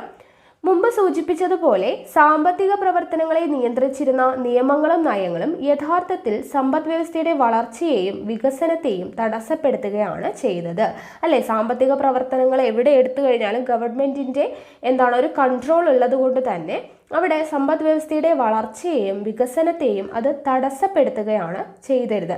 അപ്പോൾ ഈ തടസ്സങ്ങളെല്ലാം ഒഴിവാക്കിയിട്ട് സമ്പദ് വ്യവസ്ഥയുടെ വിവിധ മേഖലകൾ തുറന്നു കൊടുക്കണം എന്നാണ് ഉദാരവൽക്കരണ നടപടികൾ. ഓക്കെ, അപ്പോൾ സമ്പദ് വ്യവസ്ഥ തുറന്നു കൊടുക്കുക മീൻസ് ഗവൺമെൻറ്റിൻ്റെ കൺട്രോൾ എടുത്തു കഴിഞ്ഞ് കുറച്ചും കൂടെ ഓപ്പൺ ആക്കുക, അതാണ് ഉദ്ദേശിക്കുന്നത്. ഉദാരവൽക്കരണ നയങ്ങൾ 1980-കളിൽ തന്നെ ഇന്ത്യയിൽ ആരംഭിച്ചിരുന്നു. ഓക്കെ, 1980-കളിൽ തന്നെ ഇന്ത്യയിൽ ആരംഭിച്ചിരുന്നു. ഇവ പ്രധാനമായും വ്യവസായ അനുമതി നൽകൽ, കയറ്റുമതി ഇറക്കുമതി നയങ്ങൾ, സാങ്കേതിക വിദ്യാ നവീകരണം, ധനനയം, വിദേശ നിക്ഷേപം തുടങ്ങിയ രംഗങ്ങളിലായിരുന്നു. അപ്പം നമുക്ക് ഇനി ഓരോ രംഗങ്ങളും എടുത്തു പഠിക്കാനായിട്ടുണ്ട് കേട്ടോ, ഓരോ സെക്ടറിലും എങ്ങനെയാണ് ഇത് കൊണ്ടുവന്നത് എന്നുള്ളത്. ഉദാരവൽക്കരണം അപ്പോൾ നമുക്ക് പഠിക്കാനുള്ളത് എവിടേക്കാണ്, വ്യവസായ അനുമതി നൽകൽ, ഇൻഡസ്ട്രിയൽ ലൈസൻസിങ് പഠിക്കാനുണ്ട്, കയറ്റുമതി ഇറക്കുമതി നയങ്ങൾ, എക്സ്പോർട്ട് ഇമ്പോർട്ട് പോളിസി, സാങ്കേതിക വിദ്യാ നവീകരണം, ടെക്നോളജി അപ്ഗ്രഡേഷൻ, ധനനയം, ഫിസ്ക്കൽ പോളിസി, വിദേശ നിക്ഷേപം, ഫോറിൻ ഇൻവെസ്റ്റ്മെൻറ്റ് തുടങ്ങിയ രംഗങ്ങളിലായിരുന്നു ഇത് ഉദാരവൽക്കരണം വന്നത്. അപ്പോൾ 1991 തുടങ്ങിയ ഉദാരവൽക്കരണം കൂടുതൽ സമഗ്രമായിരുന്നു. 1991 അതിനുശേഷവും കൂടുതൽ ശ്രദ്ധ കിട്ടിയ വ്യവസായ മേഖല, ധനകാര്യ മേഖല, നികുതി പരിഷ്കാരം, വിദേശ വിനിമയ കമ്പോളങ്ങൾ, വ്യാപാര നിക്ഷേപ മേഖലകൾ എന്നിവയെക്കുറിച്ച്. അപ്പോൾ ഈ ഓരോ മേഖലയിലും എങ്ങനെയാണ് ഉദാരവൽക്കരണം വരുന്നത് എന്നുള്ള കാര്യമാണ് നമ്മളിനി പഠിക്കാനായിട്ട് പോകുന്നത്. ഓക്കെ, അപ്പോൾ വ്യവസായ മേഖലയിലെ നിയന്ത്രണം മാറ്റൽ എന്നുള്ളതാണ് ആദ്യം. വ്യവസായ മേഖലയിലെ എങ്ങനെയൊക്കെയാണ് ഉദാരവൽക്കരണം കൊണ്ടുവന്നപ്പോൾ എങ്ങനെയാണ് വ്യവസായ മേഖലയിലെ നിയന്ത്രണമെല്ലാം മാറ്റിയത്, ഡീറെഗുലേഷൻ ഓഫ് ഇൻഡസ്ട്രിയൽ സെക്ടറാണ് നോക്കുന്നത്. ഓക്കെ, അപ്പോൾ നോക്കുക, ആദ്യം നമ്മൾ പറയുന്നത് വ്യവസായ മേഖലയിലെ നിയന്ത്രണങ്ങൾ എന്തൊക്കെ കാര്യങ്ങളാണ് മാറ്റിയത്. അപ്പം ഞാൻ ആദ്യം സിമ്പിളായിട്ടൊന്ന് പറഞ്ഞുതരാം കേട്ടോ. ആദ്യം ഡീലൈസൻസിങ് ആണ് കൊണ്ടുവന്നത്. ഓക്കെ, ഡീലൈസൻസിങ് അതായത് പ്രൈവറ്റ് സെക്ടേഴ്സിൻ്റെ മുകളിൽ ഇന്ത്യയുടെ ഇപ്പോൾ പ്രൈവറ്റ് സെക്ടറിന് ഇപ്പോൾ ഇന്ത്യയിൽ ഒരു സ്ഥാപനം തുടരണം എന്നുണ്ടെങ്കിൽ നമുക്ക് എന്തെടുക്കണമായിരുന്നു? ലൈസൻസ് എടുക്കണമായിരുന്നു അല്ലേ? ഏതൊരു സ്ഥാപനം നമുക്ക് തുടങ്ങണമെങ്കിൽ നമുക്ക് ലൈസൻസ് വേണമായിരുന്നു. ഇപ്പോൾ അത് എന്ത് വേണ്ട? ലൈസൻസ് വേണ്ട. ഓക്കെ, ലൈസൻസ് ഇല്ലാതെ തന്നെ നമുക്ക് തുടങ്ങാം എന്നുള്ളത്. ഓക്കെ, അതാണ് ഡീലൈസൻസിങ് എന്ന് പറയുന്നത്, ഒന്നാമത്തെ മാറ്റം. ദെൻ അടുത്തത് ഡീറിസർവേഷൻ. അതായത് ഇപ്പോൾ കുറച്ച് ഇൻഡസ്ട്രീസ് ഗവൺമെൻറ്റിന് മാത്രമേ നടത്താൻ പാടുള്ളൂ എന്ന് പറയുന്ന കുറച്ച് മേഖലകളുണ്ടല്ലോ. പബ്ലിക് സെക്ടേഴ്സ് മാത്രമേ ഏറ്റെടുത്ത് നടത്താൻ പാടുള്ളൂ എന്ന് പറയുന്ന കുറേ സെക്ടേഴ്സൊക്കെ ഉണ്ടായിരുന്നു, നമ്മൾ കഴിഞ്ഞ ക്ലാസ്സിൽ പഠിച്ചിട്ടുണ്ടായിരുന്നു. അപ്പോൾ അതൊക്കെ മാറ്റിയിട്ട് ഡിഫൻസ്, റെയിൽവേ, അറ്റോമിക് എനർജി, ഈ 3 ഇൻഡസ്ട്രി ഒഴിച്ച് ബാക്കി ഏത് ഇൻഡസ്ട്രി വേണമെങ്കിലും പ്രൈവറ്റ് സെക്ടറിന് എടുക്കാം. ഓക്കെ, പ്രൈവറ്റ് സെക്ടറിലാക്കി മാറ്റാം. ഓക്കെ, അപ്പോൾ എല്ലാം പബ്ലിക് സെക്ടേഴ്സിൻ്റെ കൺട്രോളിൽ മാത്രമേ ചെയ്യാൻ പാടൂ എന്ന് പറയുന്ന സ്ഥാപനങ്ങൾ അല്ലെങ്കിൽ വ്യവസായങ്ങൾ എന്ത് ചെയ്യാം?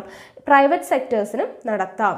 ഡിഫൻസ് ഏതൊഴികെ? ഡിഫൻസ്, റെയിൽവേ, അറ്റോമിക് എനർജി, ഈ ഒരു 3 മേഖലകൾ ഒഴിച്ച് ബാക്കി ഏത് മേഖലകൾ വേണമെങ്കിലും പ്രൈവറ്റ് സെക്ടേഴ്സിനും ചെയ്യാം എന്നുള്ള ഒരു രീതി കൊണ്ടുവന്നു. ഓക്കെ, ഇനി അടുത്തത് പറയുന്നത് ഇപ്പോൾ ചില ചില സ്ഥാപനങ്ങൾ തുടങ്ങുന്നത് അല്ലെങ്കിൽ ചില സാധനങ്ങൾ പ്രൊഡ്യൂസ് ചെയ്യുന്നത് സ്മോൾ സ്കെയിൽ ഇൻഡസ്ട്രീസിന് മാത്രമേ പാടുള്ളൂ എന്നുള്ളതൊക്കെ ഉണ്ടായിരുന്നു അല്ലേ? ചില ഗുഡ്സ് സ്മോൾ സ്കെയിൽ ഇൻഡസ്ട്രീസിന് മാത്രമേ പ്രൊഡ്യൂസ് ചെയ്യാവൂ എന്നൊക്കെ ഉണ്ടായിരുന്നു.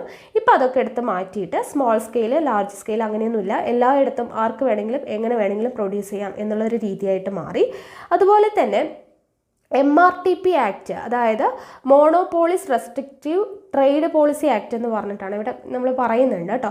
അപ്പോൾ MRTP ആക്ട് അതുപോലെ തന്നെ ഫെറ ആക്ട് എന്ന് പറഞ്ഞിട്ട് 2 ആക്ട് ഉണ്ടായിരുന്നു. അതായത് പുറം രാജ്യങ്ങളിൽ നിന്ന് ഇന്ത്യയിലേക്ക് സാധനങ്ങൾ കൊണ്ടുവരികയും ഇവിടെ ട്രേഡ് ചെയ്യുന്നതിനെയൊക്കെ നെഗറ്റീവായിട്ട് ബാധിക്കുന്ന ഒരു ആക്ട് ആയിരുന്നു MRTP ആക്ടും ഫെറ ആക്ടും. അപ്പോൾ ഈ 2 ആക്ടുകൾ എടുത്ത് മാറ്റി. അതായത് MRTP ആക്ടിനെ കോമ്പറ്റീഷൻ ആക്ട് എന്നും ഫെറ ആക്ടിനെ ഫെമ ആക്ട് എന്നും ആക്കിയിട്ട് മാറ്റി. ഓക്കെ, അതായത് പുറം രാജ്യങ്ങളിൽ നിന്നും ഇവിടെ വന്ന് ഫ്രീ ആയിട്ട് ട്രേഡ് ചെയ്യാം എന്നുള്ളൊരു രീതിക്ക് പോസിറ്റീവായിട്ട് മാറിയ ഒരു 2 ആക്ടുകളാണ്. ഓക്കെ, അപ്പോൾ അങ്ങനെ ആ 2 ആക്ടിലും മാറ്റം വന്നു എന്നുള്ളതാണ്. അപ്പോൾ ഇത്രയും കാര്യങ്ങളാണ് ഇൻഡസ്ട്രിയൽ സെക്ടറിലെ വ്യവസായ മേഖലയിലെ നിയന്ത്രണങ്ങൾ മാറ്റിയതിൽ നമുക്ക് പഠിക്കാനായിട്ട് മെയിനായിട്ടുള്ള പോയിന്റ്സ്. ഞാൻ പോയിന്റ് വൈസാണ് പറഞ്ഞത് കേട്ടോ. അപ്പോൾ നമുക്ക് നോക്കാം. ഓക്കെ, പോയിന്റ്സ് മനസ്സിലായി എന്ന് വിചാരിക്കുന്നു. ഇനി നമുക്കതൊന്ന് വായിക്കാം. ഇന്ത്യയിൽ വിവിധ മാർഗങ്ങളിലൂടെ വ്യവസായ മേഖലയ്ക്ക് മുകളിൽ ചില നിയന്ത്രണങ്ങൾ നടപ്പിലാക്കിയിരുന്നു. അപ്പോൾ ഇവിടെ ആദ്യം ഉണ്ടായിരുന്ന നിയന്ത്രണങ്ങൾ എന്തൊക്കെയാണെന്ന് പറയുന്നുണ്ട്.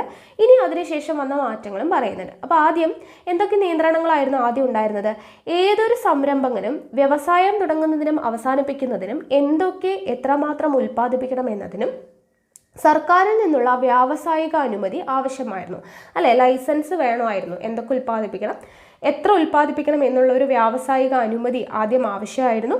ഒട്ടനവധി വ്യവസായങ്ങളിൽ സ്വകാര്യ മേഖലയെ അനുവദിച്ചിരുന്നില്ല. ഞാൻ പറഞ്ഞു ചില കാര്യങ്ങളൊക്കെ, ചില ഇൻഡസ്ട്രീസൊക്കെ സ്വകാര്യ മേഖലയിൽ തുടരാൻ പാടില്ല, പബ്ലിക് സെക്ടേഴ്സിന് മാത്രമേ അനുവദിക്കാൻ പാടുള്ളൂ എന്നുള്ള കുറേ വ്യവസായങ്ങളുണ്ടായിരുന്നു.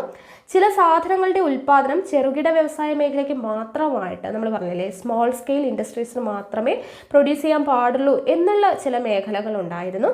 തിരഞ്ഞെടുക്കപ്പെട്ട ചില വ്യവസായ ഉൽപ്പന്നങ്ങളുടെ വില നിയന്ത്രണത്തിലും വിതരണത്തിലും ഗവൺമെൻറ്റിൻ്റെ നിയന്ത്രണം നിലനിന്നിരുന്നു. എല്ലാത്തിൻ്റെ മേലും ഗവൺമെൻറ്റിൻ്റെ ഒരു കൺട്രോൾ ഉണ്ടായിരുന്നു. അപ്പോൾ ഇങ്ങനെ കുറേ നിയന്ത്രണങ്ങൾ ഓൾറെഡി ഉണ്ടായിരുന്നു.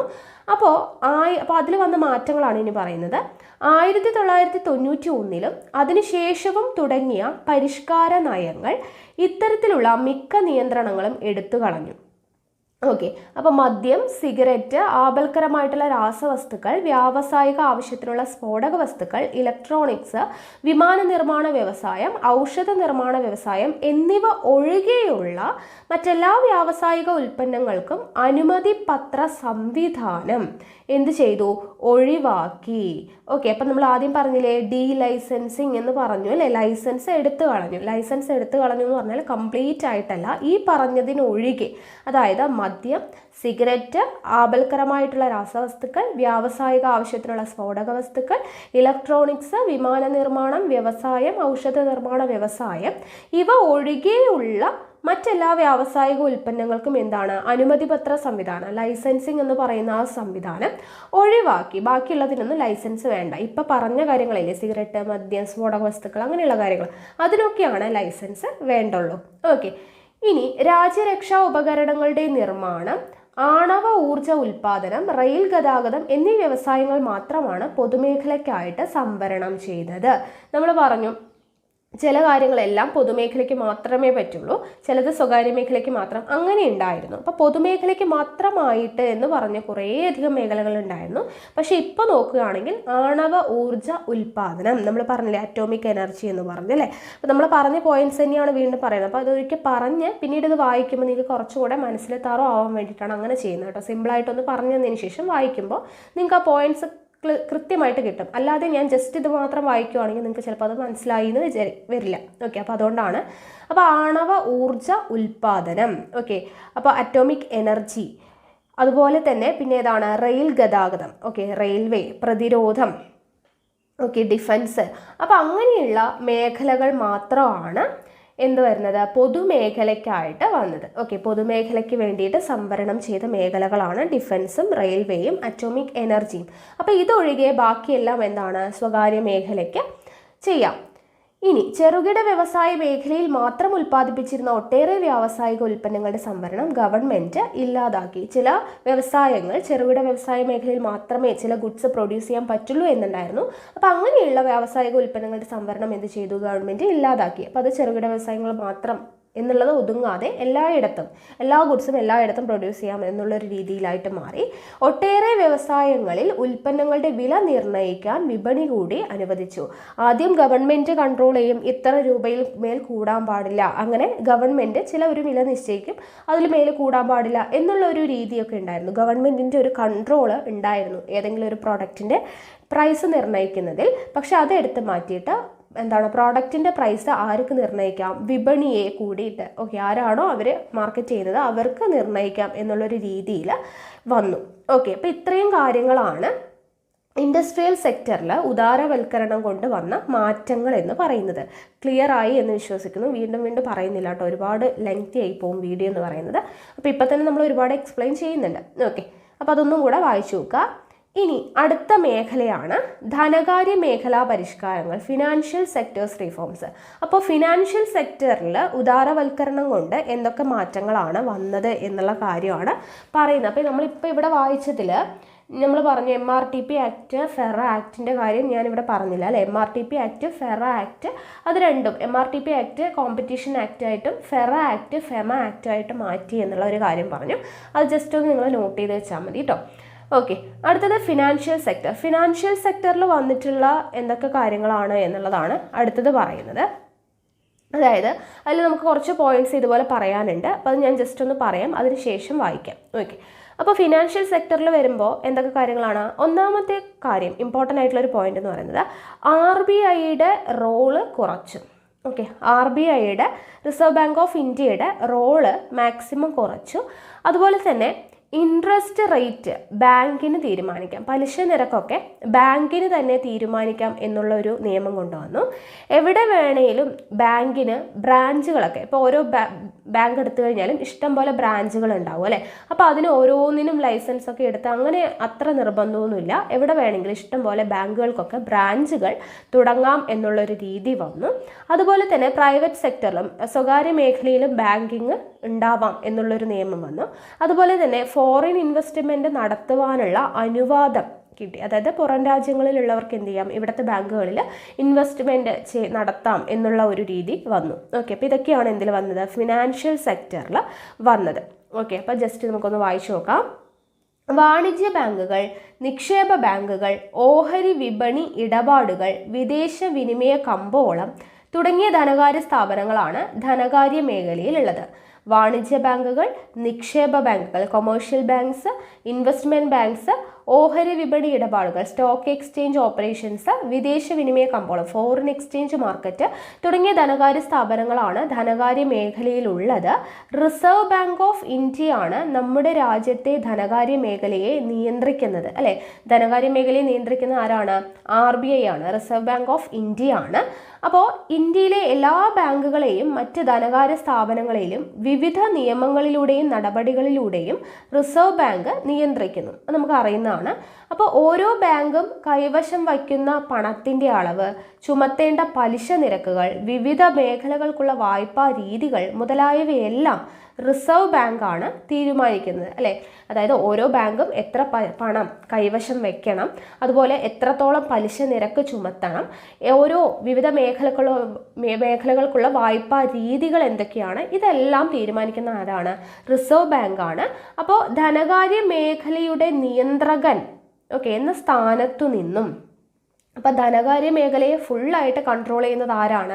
റിസർവ് ബാങ്കാണ്. അപ്പോൾ ധനകാര്യ മേഖലയുടെ നിയന്ത്രകൻ, കൺട്രോളർ എന്ന സ്ഥാനത്തു നിന്നും സഹായകൻ, ഫെസിലിറ്റേറ്റർ എന്ന തലത്തിലേക്ക് റിസർവ് ബാങ്കിൻ്റെ ചുമതലകളെ മാറ്റുക എന്നത് ധനകാര്യ മേഖലാ പരിഷ്കാരങ്ങളിലെ പ്രധാനപ്പെട്ട ഒന്നായിരുന്നു. അതാണ് ഞാൻ ഫസ്റ്റ് പറഞ്ഞത്. റിസർവ് ബാങ്ക് ഓഫ് ഇന്ത്യയുടെ റോള് കുറച്ചു, റിസർവ് ബാങ്കിൻ്റെ റോള് കുറച്ചു. ഇപ്പം നമ്മൾ പറഞ്ഞതുപോലെ ഓരോ ബാങ്കിലും എത്രത്തോളം പണം കൈവശം വെക്കണം, എത്രത്തോളം പലിശ നിരക്ക് ഉണ്ടായിരിക്കണം, ഏതെല്ലാം മേഖലയ്ക്ക് എത്രത്തോളം വായ്പകൾ നൽകണം, അങ്ങനെ ഫുള്ളായിട്ട് ധനകാര്യ സ്ഥാപനങ്ങളുടെ കംപ്ലീറ്റ് കൺട്രോളും ആരുടെ കയ്യിലായിരുന്നു? റിസർവ് ബാങ്കിൻ്റെ കയ്യിലായിരുന്നു.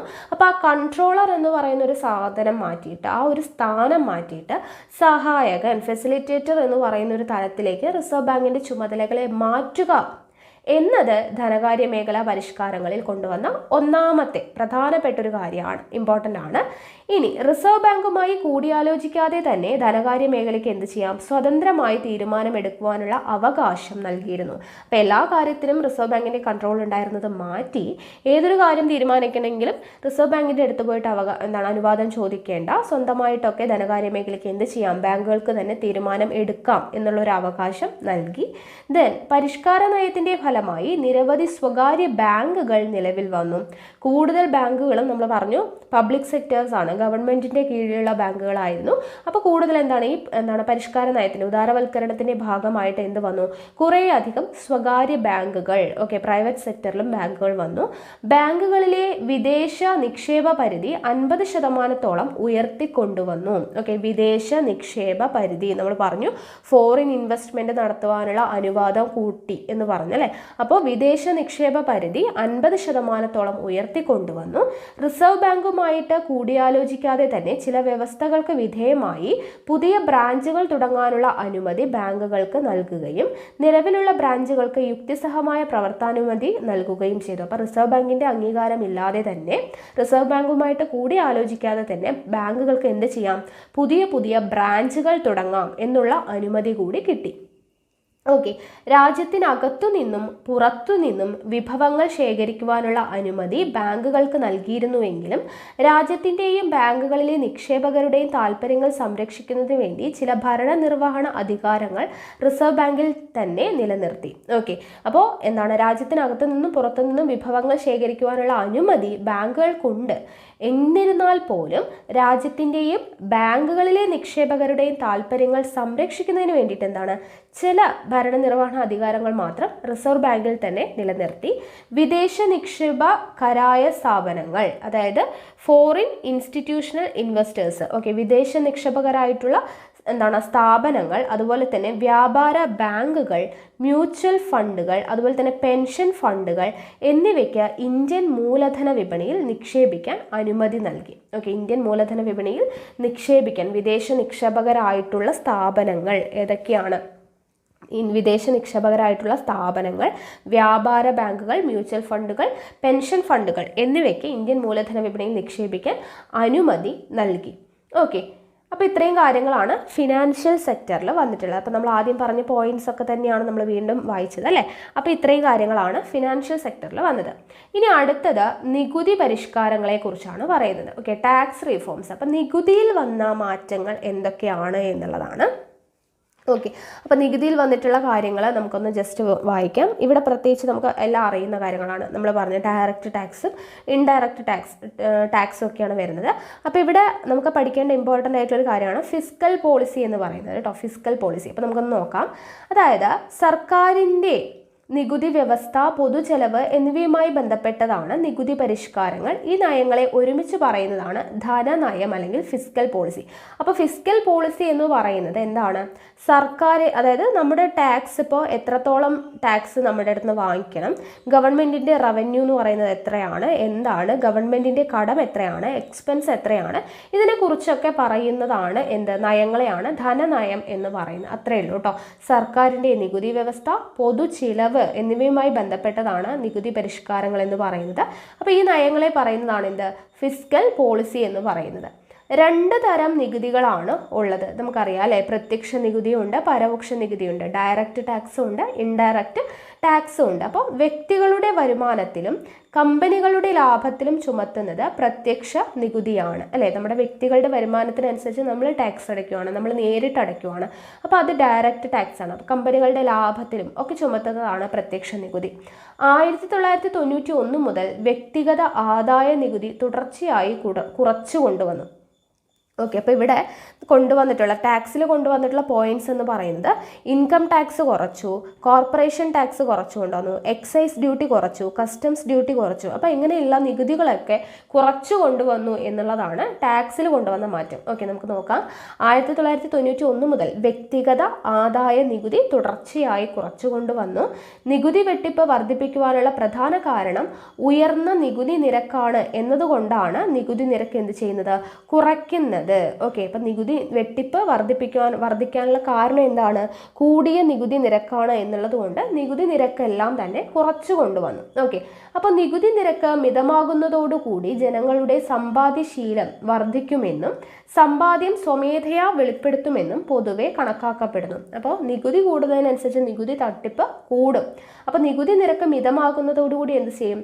ജനങ്ങളുടെ സമ്പാദ്യശീലം വർദ്ധിപ്പിക്കും. അതുപോലെ തന്നെ സമ്പാദ്യം സ്വമേധയാ വെളിപ്പെടുത്തും. അതുപോലെ തന്നെ പൊതുവെ അങ്ങനെ കണക്കാക്കിക്കൊണ്ടാണ് നികുതികളെല്ലാം കുറച്ചത്. മുമ്പ് ഉയർന്ന തോതിലായിരുന്ന കമ്പനി നികുതി, കോർപ്പറേറ്റ് ടാക്സ് നിരക്ക് പിന്നീട് എന്താണ്? ക്രമേണ കുറച്ചു. ഓക്കെ, കോർപ്പറേറ്റ് ടാക്സ് കുറച്ചു. സാധനങ്ങൾക്ക് മേൽ ചുമത്തുന്ന നികുതിയായിട്ടുള്ള പരോക്ഷ നികുതിയിലും പരിഷ്കരണം കൊണ്ടുവന്നു. ഓക്കെ, അപ്പോൾ കോർപ്പറേറ്റ് ടാക്സ് കുറച്ചു എന്ന് പറഞ്ഞു. പരോക്ഷ നികുതിയിൽ കൊണ്ടുവന്നിട്ടുള്ളത് എന്താണ്? ടാക്സ് നോക്കുക. സാധനങ്ങളുടെ പൊതുവായ ഒരു ദേശീയ കമ്പോളം സ്ഥാപിക്കുക എന്നതായിരുന്നു ഇതിൻ്റെ പ്രധാന ലക്ഷ്യം. പരോക്ഷ നികുതി എന്താണ്? അതിൽ കൊണ്ടുവന്ന പരിഷ്കരണത്തിൻ്റെ ലക്ഷ്യം എന്ന് പറയുന്നത് എന്താണ്? സാധനങ്ങളുടെ പൊതുവായ ഒരു ദേശീയ കമ്പോളം സ്ഥാപിക്കുക എന്നുള്ളതായിരുന്നു ലക്ഷ്യം. ഈ മേഖലയിലെ പരിഷ്കാരത്തിൻ്റെ മറ്റൊരു ഘടകം നടപടിക്രമങ്ങൾ ലഘൂകരിക്കലായിരുന്നു. അതായത് നികുതി ഒടുക്കുന്നതുമായി ബന്ധപ്പെട്ട നടപടിക്രമങ്ങൾ ലഘൂകരിക്കുകയും നികുതി നിരക്ക് കുറയ്ക്കുകയും ചെയ്തു. ഓക്കെ, നികുതി കിട്ടുന്നതുമായിട്ടുള്ള കുറേയധികം പ്രോസസ്സ് ഉണ്ട്. അപ്പോൾ അതെല്ലാം നടപടിക്രമങ്ങളെല്ലാം സിമ്പിളാക്കുക, ലഘൂകരിക്കുക, അതുപോലെ തന്നെ നികുതി നിരക്ക് കുറയ്ക്കുകയും ചെയ്യുക. അതാണ് നികുതി ടാക്സിൻ്റെ ഭാഗത്ത് വന്നിട്ടുള്ള മാറ്റങ്ങൾ എന്ന് പറയുന്നത്. ഓക്കെ, ഇനി അടുത്തത് വിദേശ വിനിമയ പരിഷ്കാരങ്ങൾ, ഫോറിൻ എക്സ്ചേഞ്ച് റീഫോംസ് എന്ന് പറയുന്നത്. അപ്പോൾ ഇവിടെ ഫോറിൻ എക്സ്ചേഞ്ച് റീഫോംസിൽ കൊണ്ടുവന്നത് എന്താണെന്ന് വെച്ചാൽ, ഒന്നാമത്തെ പോയിന്റ്, 2 പോയിന്റാണ് ഇവിടെ ഇമ്പോർട്ടൻ്റ് ആയിട്ട് പഠിക്കാനുള്ളത്. ഒന്ന് ഡീവാല്യുവേഷൻ, അതായത് ഇന്ത്യൻ റുപ്പിയുടെ മൂല്യം കുറയ്ക്കുക എന്നുള്ളത് ഡീവാല്യുവേഷൻ. അതുപോലെ തന്നെ ഫ്ലെക്സിബിൾ എക്സ്ചേഞ്ച് റേറ്റ് ആയിട്ട് മാറി. ഓക്കെ, ഫ്ലെക്സിബിൾ എക്സ്ചേഞ്ച് റേറ്റ് നോക്കാം, അതെന്താണെന്നുള്ളത് ഞാൻ പറഞ്ഞുതരാം. നോക്കുക, വിദേശകാര്യ മേഖലയിലെ പ്രധാനപ്പെട്ട ആദ്യത്തെ പരിഷ്കാരമുണ്ടായത് വിദേശ വിനിമയ വിപണിയിലാണ് എന്നുണ്ടായത്. ഫോറിൻ എക്സ്ചേഞ്ച് റിഫോംസിലെ പ്രധാനപ്പെട്ട ഇത് വന്നത് വിദേശവിനിമയ വിപണിയിലാണ്. അടവശിഷ്ട പ്രതിസന്ധിക്ക് ഉടനടി പരിഹാരം കാണാനാണ് 1991 വിദേശ കറൻസിയുമായി താരതമ്യം ചെയ്ത് ഇന്ത്യൻ കറൻസിയുടെ മൂല്യം കുറച്ചത്. അതാണ് ഞാൻ ഫസ്റ്റ് പറഞ്ഞത്, ഡീവാലുവേഷൻ. ഓക്കെ, ഇന്ത്യൻ കറൻസിയുടെ മൂല്യം കുറച്ചു. 1991 വിദേശ കറൻസിയുമായിട്ട് താരതമ്യം ചെയ്ത് ഇന്ത്യൻ കറൻസിയുടെ മൂല്യം കുറച്ചു. ഓക്കെ, ഇതിൻ്റെ ഫലമായി വിദേശ നാണ്യം ഇന്ത്യയിലേക്ക് കൂടുതൽ പ്രവഹിച്ചു. ഓക്കെ, ഇതിൻ്റെ ഫലമായിട്ട് എന്ത് ചെയ്തു? വിദേശ നാണ്യം ഇന്ത്യയിലേക്ക് കൂടുതൽ പ്രവഹിച്ചു. കൂടാതെ വിനിമയ നിരക്ക് റിസർവ് ബാങ്ക് നിയന്ത്രണത്തിൽ നിന്നും മാറി വിദേശ വിനിമയ വിപണി തീരുമാനിക്കുന്ന തലത്തിലേക്ക് എത്തിച്ചേർന്നു. അതായത് ഇന്ത്യയുടെ രൂപയുടെ വിനിമയ നിരക്ക് വിദേശ നാണ്യത്തിൻ്റെ ചോദനത്തെയും പ്രധാനത്തെയും ആശ്രയിച്ച് തീരുമാനിക്കാൻ തുടങ്ങി. അതായത് ഇപ്പം നമുക്ക് നോക്കുകയാണെങ്കിൽ ഇപ്പോൾ $1 എന്ന് പറയുന്നത് ഇത്ര ഇന്ത്യൻ റുപ്പി ആണെന്ന് പറയും. അപ്പോൾ അവിടെ നമുക്ക് ഇപ്പോൾ $1 എന്ന് പറയുന്നത് ഇപ്പോൾ ഒരേ ഫിക്സഡ് റേറ്റ് ആണ് അല്ല, അതിങ്ങനെ മാറിക്കൊണ്ടിരിക്കും അല്ലേ. അപ്പോൾ ഫ്ലെക്സിബിൾ എക്സ്ചേഞ്ച് റേറ്റ് ആയിട്ട് മാറി. എപ്പോൾ വേണമെങ്കിലും ഇങ്ങനെ മാറിക്കൊണ്ടേയിരിക്കാൻ പറ്റുന്ന തരത്തിലുള്ള ഒരു റേറ്റ് ആയിട്ട് മാറിയിട്ടുണ്ട്. അപ്പോൾ അതിനനുസരിച്ചിട്ട് ഇന്ത്യയുടെ കറൻസിയുടെ മൂല്യം കുറയ്ക്കുന്ന സമയത്ത് ഒരുപാട് വിദേശ നാണ്യം എങ്ങോട്ട് വരാൻ തുടങ്ങി? നമ്മുടെ ഇന്ത്യയിലോട്ട് വരാനായിട്ട് തുടങ്ങി. ഓക്കെ, അപ്പോൾ അതാണ് എന്തിൽ വന്നത്? ഫോറിൻ എക്സ്ചേഞ്ച് റീഫോംസിൽ വന്നിട്ടുള്ള മാറ്റം എന്ന് പറയുന്നത്. ഇനി അടുത്തത് വ്യാപാര നിക്ഷേപ നയപരിഷ്കാരങ്ങളാണ് കേട്ടോ. വ്യാപാര നിക്ഷേപ നയപരിഷ്കാരങ്ങൾ നോക്കുക. Trade and investment policy reforms. അപ്പോൾ ട്രേഡ് ആൻഡ് ഇൻവെസ്റ്റ്മെൻറ്റ് പോളിസി റിഫോംസിൽ വന്ന മാറ്റങ്ങൾ എന്തൊക്കെയാണ്? ഒന്നാമത്തെ പോയിന്റ് എന്ന് പറയുന്നത്, കുറച്ച് പോയിന്റ്സ് പറയാം, അതിനുശേഷം വായിക്കാം കേട്ടോ. Important export. ഓക്കെ, ഇമ്പോർട്ട് ചെയ്യുന്നതിനും എക്സ്പോർട്ട് ചെയ്യുന്നതിൻ്റെയും ക്വാണ്ടിറ്റേറ്റീവ് റെസ്ട്രിക്ഷൻസ്. അതായത് ക്വാണ്ടിറ്റേറ്റീവ് റെസ്ട്രിക്ഷൻസ് എന്ന് പറയുമ്പോൾ എന്താണ്? എത്രത്തോളം ക്വാണ്ടിറ്റിയിലാണ് നമുക്ക് ഇറക്കുമതി ചെയ്യാൻ പറ്റുക. ഓക്കെ, ഇറക്കുമതി ചെയ്യുമ്പോഴും കയറ്റുമതി ചെയ്യുമ്പോഴും എത്രത്തോളം അളവിൽ എത്ര എണ്ണം ഇറക്കുമതി ചെയ്യാം, എത്ര എണ്ണം കയറ്റുമതി ചെയ്യാം, അങ്ങനെയുള്ള റെസ്ട്രിക്ഷൻസ് ഒക്കെ എടുത്തു മാറ്റി. ഓക്കെ, ഇമ്പോർട്ടിങ്ങിൻ്റെയും എക്സ്പോർട്ടിങ്ങിൻ്റെയും ക്വാണ്ടിറ്റേറ്റീവ് റെസ്ട്രിക്ഷൻസ് എടുത്തു മാറ്റി. പിന്നെ താരിഫ്. ഓക്കെ, നികുതിയില്ലേ, നമ്മൾ എക്സ്പോർട്ട് ചെയ്യണമെങ്കിലും ഇമ്പോർട്ട് ചെയ്യണമെങ്കിലും നമ്മൾ കുറച്ച് പൈസയൊക്കെ അടയ്ക്കണം, കരം അടയ്ക്കണം. അതിനൊക്കെയാണ് താരിഫ് എന്ന് പറയുന്നത്. അപ്പോൾ ആ താരിഫ് റേറ്റ് ഒക്കെ എന്ത് ചെയ്തു? റെഡ്യൂസ് ചെയ്തു. അതുപോലെ തന്നെ ഇമ്പോർട്ട് ചെയ്യണമെങ്കിൽ നമുക്ക് ലൈസൻസ് വേണം എന്നുള്ളൊരു സിസ്റ്റം ഒക്കെ ഉണ്ടായിരുന്നു, അതൊക്കെ എടുത്തു മാറ്റി. ഇമ്പോർട്ട് ലൈസൻസിങ്ങിനെ അബോളിഷ് ചെയ്തു. Then export duties. എക്സ്പോർട്ട് ചെയ്യണമെങ്കിൽ അതിന് ഡ്യൂട്ടി ഉണ്ട്, കരം അടയ്ക്കണം. അപ്പോൾ എക്സ്പോർട്ട് ഡ്യൂട്ടീസ് എന്ത് ചെയ്തു? അതിനെ റിമൂവ് ചെയ്തു. ഓക്കെ, അപ്പോൾ ഇങ്ങനെയുള്ള കാര്യങ്ങളാണ് ട്രേഡ് ആൻഡ് ഇൻവെസ്റ്റ്മെൻറ്റ് പോളിസി റീഫോംസിൽ വന്നത്. ഓക്കെ, ഇമ്പോർട്ടിങ്ങിനും എക്സ്പോർട്ടിങ്ങിൻ്റെയും ക്വാണ്ടിറ്റേറ്റീവ് റെസ്ട്രിക്ഷൻസ് ഇല്ലാതാക്കി. അതായത് എത്രത്തോളം ഇറക്കുമതി ചെയ്യണം, എത്ര സാധനങ്ങൾ കയറ്റുമതി ചെയ്യണം, അങ്ങനെയുള്ള റെസ്ട്രിക്ഷൻസ് ഒക്കെ മാറ്റി. താരിഫ് റേറ്റ് റെഡ്യൂസ് ചെയ്തു. ഇമ്പോർട്ട് ലൈസൻസിങ് അബോളിഷ് ചെയ്തു. എക്സ്പോർട്ട് ഡ്യൂട്ടീസ് എന്ത് ചെയ്തു? റിമൂവ് ചെയ്തു. ഇങ്ങനെയുള്ള കാര്യങ്ങളൊക്കെയാണ് ട്രേഡ് ആൻഡ് ഇൻവെസ്റ്റ്മെൻറ്റ് പോളിസി റിഫോംസിൽ വന്നിട്ടുള്ളത്. ഓക്കെ, നമുക്കൊന്ന് നോക്കാം. ഇന്ത്യൻ വ്യാവസായിക ഉൽപ്പാദനത്തിൽ അന്താരാഷ്ട്ര മത്സരക്ഷമത വർദ്ധിപ്പിക്കുക, നമ്മുടെ രാജ്യത്തേക്കുള്ള വിദേശ നിക്ഷേപത്തെയും സാങ്കേതിക വിദ്യയെയും പ്രോത്സാഹിപ്പിക്കുക, പ്രാദേശിക വ്യവസായങ്ങളുടെ കാര്യക്ഷമത വർദ്ധിപ്പിക്കുക, ആധുനിക സാങ്കേതിക വിദ്യ സ്വീകരിക്കുക എന്നിവയാണ് വ്യാപാര നിക്ഷേപ മേഖല പരിഷ്കാരം പ്രധാനമായും ലക്ഷ്യമാക്കിയത്. അപ്പോൾ പ്രധാന ലക്ഷ്യം എന്താണ്? വ്യാപാര നിക്ഷേപ നയപരിഷ്കാരങ്ങളുടെ പ്രധാന ലക്ഷ്യം എന്ന് പറയുന്നത് ഒരു ഇന്ത്യൻ വ്യാവസായിക ഉൽപ്പാദനത്തിൽ ഒരു മത്സരക്ഷമത, അന്താരാഷ്ട്ര മത്സരക്ഷമത വർദ്ധിപ്പിക്കുക, നമ്മുടെ രാജ്യത്തേക്കുള്ള വിദേശ നിക്ഷേപത്തെയും സാങ്കേതിക വിദ്യയും എന്ത് ചെയ്യുക? പ്രോത്സാഹിപ്പിക്കുക, പ്രാദേശിക വ്യവസായങ്ങളുടെ കാര്യക്ഷമത വർദ്ധിപ്പിക്കുക, ആധുനിക സാങ്കേതിക വിദ്യ സ്വീകരിക്കുക എന്നുള്ളതൊക്കെയായിരുന്നു ലക്ഷ്യം. തദ്ദേശീയ വ്യവസായങ്ങളെ സംരക്ഷിക്കുന്നതിന് വേണ്ടിയിട്ട് നമ്മുടെ തദ്ദേശീയ വ്യവസായങ്ങളെ സംരക്ഷിക്കുന്നതിന് വേണ്ടിയിട്ട് ഇറക്കുമതി ചെയ്യുന്ന സാധനങ്ങളിൽ അളവുപരമായിട്ടുള്ള നിയന്ത്രണങ്ങൾ അത് ഇന്ത്യ ഗവൺമെൻറ് വരുത്തിയിരുന്നു. സാധനങ്ങളിൽ അളവുപരമായിട്ടുള്ള നിയന്ത്രണം ഇന്ത്യ ഗവൺമെൻറ് വരുത്തിയിരുന്നു. ക്വാണ്ടിറ്റേറ്റീവ് റെസ്ട്രിക്ഷൻസ് എന്ന് പറഞ്ഞില്ലേ. അപ്പോൾ ഇറക്കുമതിയെ കർശനമായി നിയന്ത്രിച്ചുകൊണ്ടും ഉയർന്ന ഇറക്കുമതി ചുങ്കം നിലനിർത്തിയുമാണ് ഇങ്ങനെ ചെയ്തത്. ഈ നയം നമ്മുടെ വ്യവസായ മേഖലയുടെ കാര്യക്ഷമതയും മത്സരക്ഷമതയും കുറച്ചു. അതുവഴി വ്യാവസായിക മേഖലയുടെ വളർച്ചാ നിരക്ക് കുറഞ്ഞ തോതിലായി. വ്യാപാര പരിഷ്കാരങ്ങൾ അതുകൊണ്ട് തന്നെ ലക്ഷ്യമിട്ടത്. അപ്പോൾ ഇത് മുന്നത്തെ കാര്യമാണ് പറയുന്നത്. ഗവൺമെൻറ് ക്വാണ്ടിറ്റേറ്റീവ് റെസ്ട്രിക്ഷൻസ് വെച്ചിട്ടുണ്ടായിരുന്നു, ഒരു പരമായിട്ടുള്ള നിയന്ത്രണം വെച്ചിട്ടുണ്ടായിരുന്നു. അതായത് ഇറക്കുമതിയെ കർശനമായിട്ട് നിയന്ത്രിച്ചുകൊണ്ടും ഉയർന്ന ഇറക്കുമതി ചെയ്യണമെങ്കിൽ ഉയർന്ന നികുതി അടയ്ക്കണം, ചുങ്കം ചുമത്തണം എന്നുള്ള രീതിയിലൊക്കെ ഉണ്ടായിരുന്നു. അപ്പോൾ അതുവഴി നമ്മുടെ സാമ്പത്തിക മേഖലയ്ക്ക് ഒരുപാട് പ്രശ്നങ്ങളൊക്കെ വന്നതുകൊണ്ട് തന്നെ എന്ത് ചെയ്തു? അവിടെയുള്ള പരിഷ്കാരങ്ങൾ എങ്ങനെയാണ് വന്നത് നോക്കുക. ഇറക്കുമതിയിലും കയറ്റുമതിയിലുമുള്ള അളവുപരമായ നിയന്ത്രണങ്ങൾ ഇല്ലാതാക്കുക. അതാണ് പറഞ്ഞത്. ക്വാണ്ടിറ്റേറ്റീവ് റെസ്ട്രിക്ഷൻസ് ഉണ്ടായിരുന്നു. എത്രത്തോളം ഇറക്കണം, എത്രത്തോളം കയറ്റുമതി ചെയ്യണം, ഇറക്കുമതിക്കുള്ള ചുങ്കം എത്രയാണ് എന്നുള്ള ഒരു അളവുപരമായിട്ടുള്ള നിയന്ത്രണങ്ങൾ, ക്വാണ്ടിറ്റേറ്റീവ് റെസ്ട്രിക്ഷൻസ് ഉണ്ടായിരുന്നു. അതെല്ലാം ഇല്ലാതാക്കി. ദെൻ ഇറക്കുമതി ചുങ്ക നിരക്ക് കുറച്ചു കൊണ്ടുവന്നു. താരിഫ് റേറ്റ് എന്ത് ചെയ്തു? കുറച്ചു കൊണ്ടുവന്നു. ഇറക്കുമതി ചുങ്ക നിരക്ക് കുറച്ചു കൊണ്ടുവന്നു. ഇറക്കുമതിക്ക് ആവശ്യമായിട്ടുള്ള അനുമതി നൽകൽ നടപടികൾ ഒഴിവാക്കി. അതാണ് പറഞ്ഞത്. ഇമ്പോർട്ട് ചെയ്യാൻ വേണ്ടിയിട്ട് ലൈസൻസ് ഒക്കെ എടുക്കണമായിരുന്നു, അത് അബോളിഷ് ചെയ്തു. ഓക്കെ, ഇറക്കുമതിക്ക് ആവശ്യമായിട്ടുള്ള അനുമതി നൽകൽ നടപടികൾ ഒഴിവാക്കി. അപകടകരവും പരിസ്ഥിതിക്ക് പ്രശ്നമുണ്ടാക്കുന്നതുമായിട്ടുള്ള വ്യവസായങ്ങൾക്കൊഴികെ മറ്റെല്ലാ വ്യവസായങ്ങൾക്കും ഇറക്കുമതി അനുമതിപത്രം ഇല്ലാതാക്കി. ഓക്കെ, അപകടകരവും പരിസ്ഥിതിക്ക് പ്രശ്നമുണ്ടാക്കുന്നതുമായിട്ടുള്ള വ്യവസായങ്ങളാണെങ്കിൽ അതിന് അനുമതി പത്രം വേണം, ലൈസൻസ് വേണം. ബാക്കിയുള്ള വ്യവസായങ്ങൾക്കൊന്നും അനുമതി പത്രം വേണ്ട എന്നുള്ളത് വന്നു. ദെൻ 2001 ഏപ്രിൽ മുതൽ ഇറക്കുമതി ചെയ്യുന്ന എല്ലാ വ്യാവസായിക ഉപഭോഗ ഉൽപ്പന്നങ്ങളുടെയും കാർഷികോൽപ്പന്നങ്ങളുടെയും അളവ് നിയന്ത്രണം പൂർണ്ണമായും ഇല്ലാതാക്കി. ക്വാണ്ടിറ്റേറ്റീവ് റെസ്ട്രിക്ഷൻസ് എടുത്തു മാറ്റി. അന്താരാഷ്ട്ര വിപണിയിൽ ഇന്ത്യൻ ഉൽപ്പന്നങ്ങളുടെ മത്സരശേഷി വർദ്ധിപ്പിക്കുന്നതിന് കയറ്റുമതി ചുങ്കം പൂർണ്ണമായിട്ടും ഒഴിവാക്കി. എക്സ്പോർട്ട് ഡ്യൂട്ടി കംപ്ലീറ്റ് ആയിട്ട് റിമൂവ് ചെയ്തു. ഓക്കെ, അപ്പോൾ ഇതെല്ലാം തന്നെയാണ് നമ്മൾ പറഞ്ഞ പോയിന്റ്സ് അല്ലേ. അപ്പോൾ ഇതൊക്കെയാണ് എന്തിൽ വന്ന മാറ്റം എന്ന് പറയുന്നത്. നമ്മൾ പറഞ്ഞ ട്രേഡ് ആൻഡ് ഇൻവെസ്റ്റ്മെൻറ്റ് പോളിസി റീഫോംസിൽ വന്ന മാറ്റങ്ങൾ എന്ന് പറയുന്നത്. ഓക്കെ, അപ്പോൾ ഇത്രയും കിട്ടിയല്ലോ. അപ്പോൾ അങ്ങനെ നമ്മുടെ എന്ത് കഴിഞ്ഞു? ലിബറലൈസേഷൻ, ഉദാരവൽക്കരണം കൊണ്ടുവന്ന മാറ്റങ്ങൾ, ഓരോ ഭാഗത്തിലും ഓരോ സെക്ടറിലും വന്ന മാറ്റങ്ങൾ നമ്മൾ പഠിച്ചു അല്ലേ. ഇൻഡസ്ട്രിയൽ സെക്ടറിൽ പഠിച്ചു, അതുപോലെ tax, foreign exchange reforms, trade and investment policy reforms, okay, financial sector, അങ്ങനെ ഓരോ ഭാഗത്തും വന്ന മാറ്റങ്ങളാണ് നമ്മളിപ്പോൾ പഠിച്ചത്. ഇനി അടുത്തത് സ്വകാര്യവൽക്കരണം.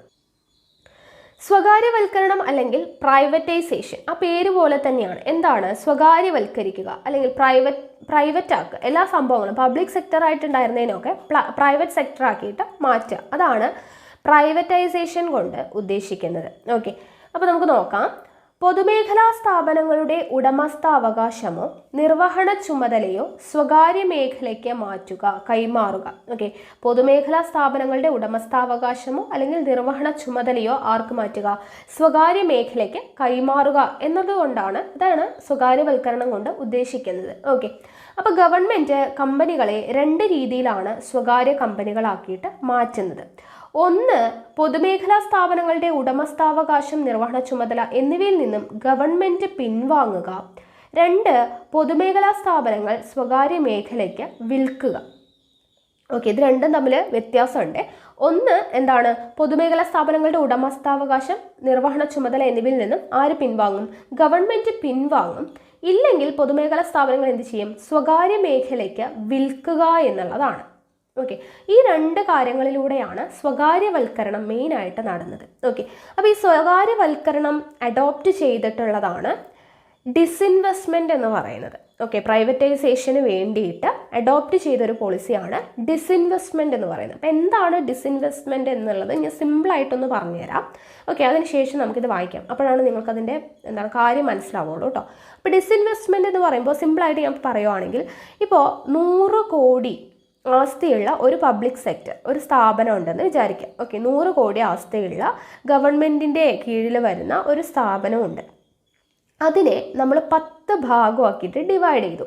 അപ്പോൾ എന്തായി? 10 കോടി 10 കോടി 10 കോടി വെച്ച് 10 ഭാഗമായിട്ട് നമ്മൾ തുല്യമായിട്ട് ഈക്വിറ്റി ഷെയർ ഇട്ടിട്ട് അതിനെ ഡിവൈഡ് ചെയ്തു. അതിൽ ഇപ്പോൾ ഒരു 2 ഭാഗം നമ്മൾ പ്രൈവറ്റ് സെക്ടറിന് വിറ്റു, സ്വകാര്യ മേഖലയ്ക്ക് വിറ്റു. അതായത് 20 കോടി സ്വകാര്യ മേഖലയുടെ കയ്യിൽ നിന്ന് നമ്മൾ വാങ്ങിച്ചിട്ട്, ഇപ്പം നമ്മളാണ് പബ്ലിക് എന്നുണ്ടെങ്കിൽ, പബ്ലിക് സെക്ടർ എന്നുണ്ടെങ്കിൽ, നമുക്ക് 20 കോടി നമ്മൾ പ്രൈവറ്റ് സെക്ടറുടെ കയ്യിൽ നിന്ന് വാങ്ങിച്ചിട്ട് ഈ 20 കോടിക്കുള്ള ഷെയർ ആർക്ക് വിറ്റു? സ്വകാര്യ മേഖലയ്ക്ക് വിറ്റു. ഓക്കെ, അതാണ് ഡിസിൻവെസ്റ്റ്മെൻറ്റ് എന്ന് പറയുന്നത്. മനസ്സിലായോ?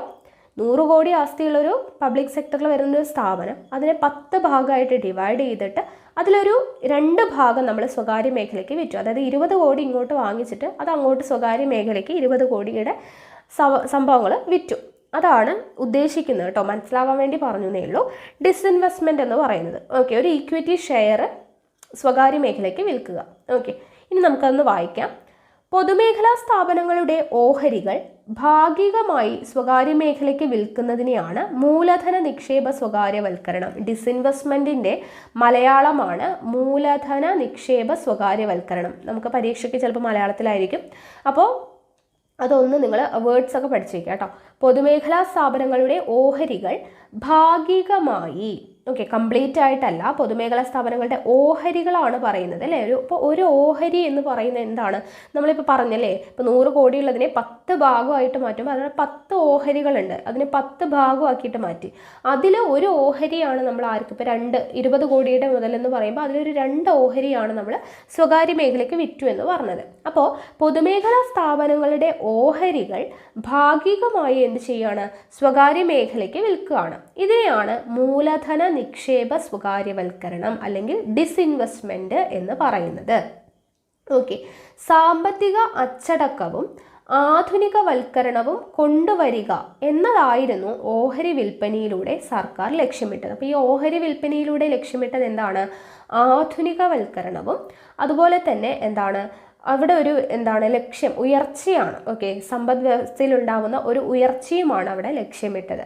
സ്വകാര്യ മൂലധനം, മികച്ച മാനേജ്മെന്റ് എന്നിവയെ പൊതുമേഖലയുടെ വികസനത്തിനായി വേണ്ട രൂപത്തിൽ ഉപയോഗിക്കുക എന്നതും വിഭാവനം ചെയ്തിരുന്നു. ഓക്കെ, അപ്പോൾ ഈ ഡിസ്ഇൻവെസ്റ്റ്മെന്റിന്റെ മെയിൻ ആയിട്ടുള്ള ഒബ്ജക്റ്റീവ്സ് എന്തൊക്കെയായിരുന്നു എന്നുള്ളതാണ് പറയുന്നത്. അതായത് ഒന്നാമത്തെ കാര്യം നമ്മൾ പറഞ്ഞ പോലെ ആധുനികവൽക്കരണമാണ്.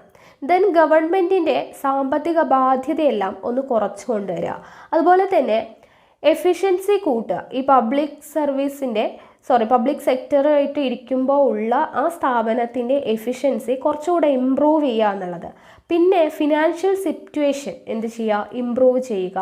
അതുപോലെ തന്നെ പബ്ലിക് സെക്ടറിൻ്റെ അടുത്ത് നിന്നും ഇപ്പോൾ പ്രൈവറ്റ് സെക്ടറിലോട്ട് മാറ്റുന്ന സമയത്ത് ഫോറിനിലുള്ള ആൾക്കാർക്കൊക്കെ എന്ത് ചെയ്യാം, ഇത് വാങ്ങിക്കാം അല്ലേ. പ്രൈവറ്റ് സെക്ടറിലോട്ട് നമ്മൾ വിൽക്കുന്ന സമയത്ത് ഫോറിനിലുള്ള ആളുകൾക്കൊക്കെ വാങ്ങിക്കാം. അപ്പോൾ നമ്മുടെ രാജ്യത്തിലോട്ട് എന്ത് വരും, ഫോറിൻ ഇൻവെസ്റ്റ്മെൻറ്റും കൂടുതലാവും അല്ലേ. ഫോറിൻ മണി നമ്മുടെ രാജ്യത്തിലോട്ട് വരാനായിട്ട് കാരണമാവും.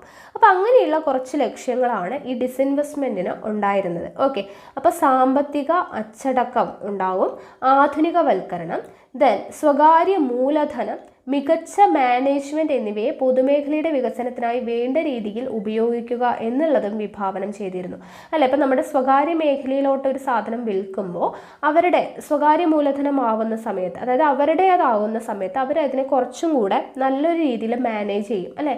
അപ്പോൾ ഒരു മികച്ച മാനേജ്മെന്റ് എന്നുള്ളത് പൊതുമേഖലയുടെ വികസനത്തിനായിട്ട് വേണ്ട രീതിയിൽ ഉപയോഗിക്കുക എന്നുള്ളതും വിഭാവനം ചെയ്തിരുന്നു. കൂടാതെ രാജ്യത്തേക്കുള്ള നേരിട്ടുള്ള വിദേശ നിക്ഷേപത്തിന്റെ ഒഴുക്ക് വർദ്ധിപ്പിക്കാൻ സ്വകാര്യവൽക്കരണം പ്രചോദനമാകും അല്ലേ. അതായത് നമ്മൾ അതായത് വിൽക്കുന്ന സമയത്ത് ഇപ്പോൾ ഫോറിനിലുള്ള ആളുകളൊക്കെ വാങ്ങിക്കുമ്പോൾ അവരുടെ ഫോറിൻ മണി കൂടെ നമ്മുടെ രാജ്യത്തിലോട്ട് ലഭിക്കും എന്നുള്ളത്. പിന്നെ ഒരാളുടെ സ്വകാര്യ സ്ഥാപനമാകുമ്പോൾ അയാൾ അത് നല്ല രീതിയിൽ കൊണ്ടു നടക്കും അല്ലേ. ഇപ്പോൾ ഗവൺമെൻറ്റിൻ്റേതാവുന്നതിനേക്കാളും സ്വകാര്യ മേഖലയിലാവുമ്പോൾ അയാൾ അതിൻ്റെ വളർച്ചയ്ക്ക് വേണ്ടി ഒത്തിരി കാര്യങ്ങൾ ചെയ്യും. നല്ല രീതിയിലുള്ള മാനേജ്മെൻറ്റ് സിസ്റ്റം അവിടെ ഉണ്ടാകും. അപ്പോൾ അതെല്ലാം ലക്ഷ്യം വെച്ചുകൊണ്ടാണ് ഇങ്ങനൊരു കാര്യം സ്വകാര്യവൽക്കരണം കൊണ്ടുവന്നത്, ഓഹരി വിൽപ്പന കൊണ്ടുവന്നത്.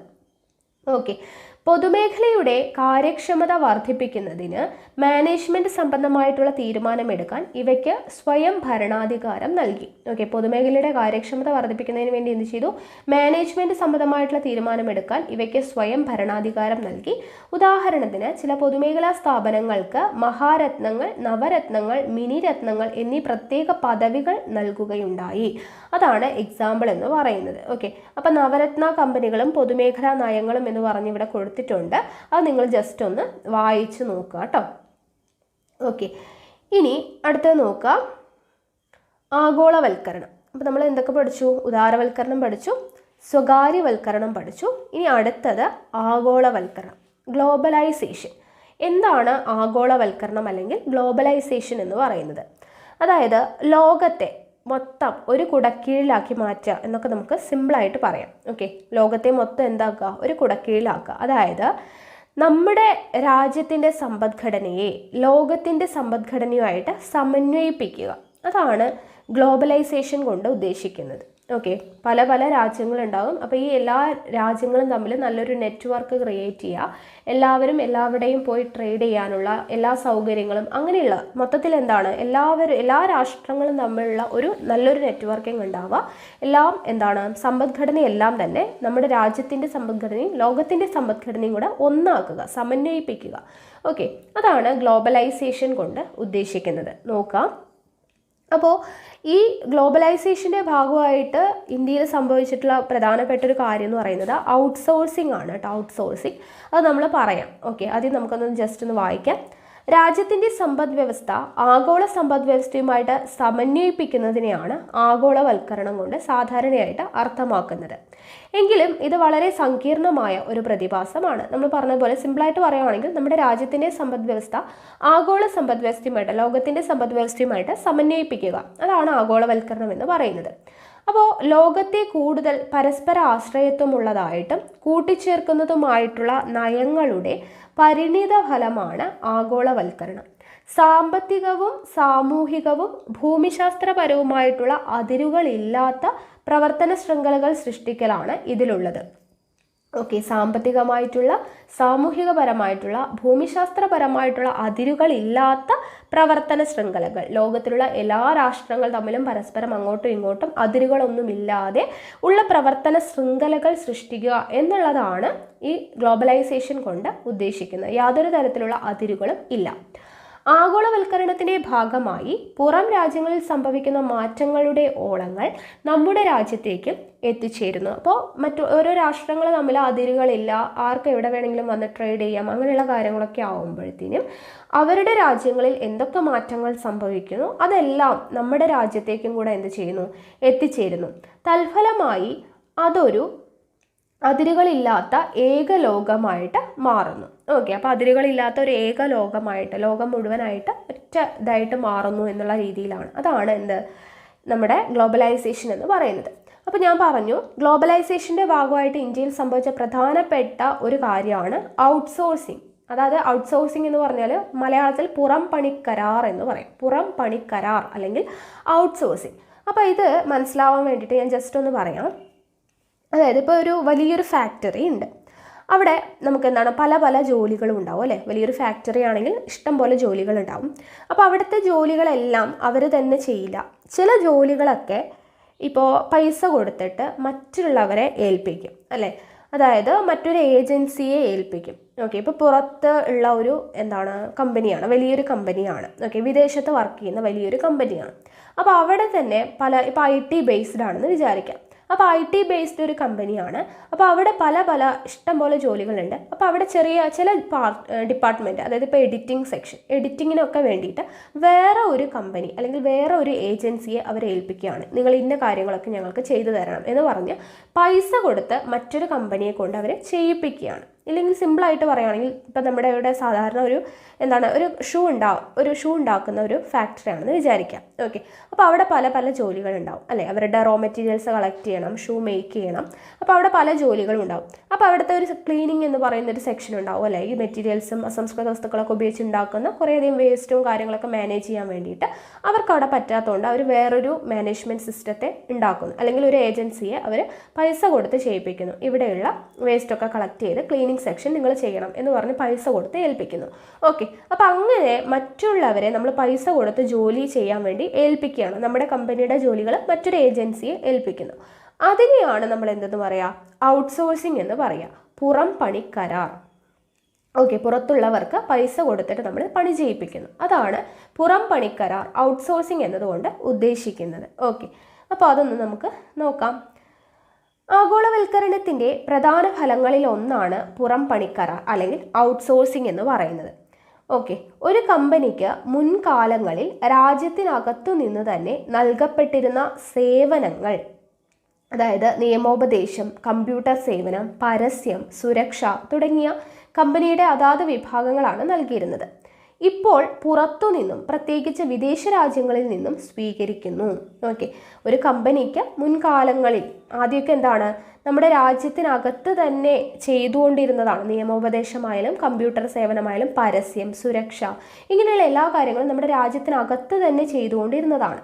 പക്ഷേ ഇപ്പോൾ അതെന്താണ്, പുറത്ത് വിദേശ രാജ്യങ്ങളിൽ നിന്നും സ്വീകരിക്കുന്ന ഒരു അവസ്ഥയുണ്ട്.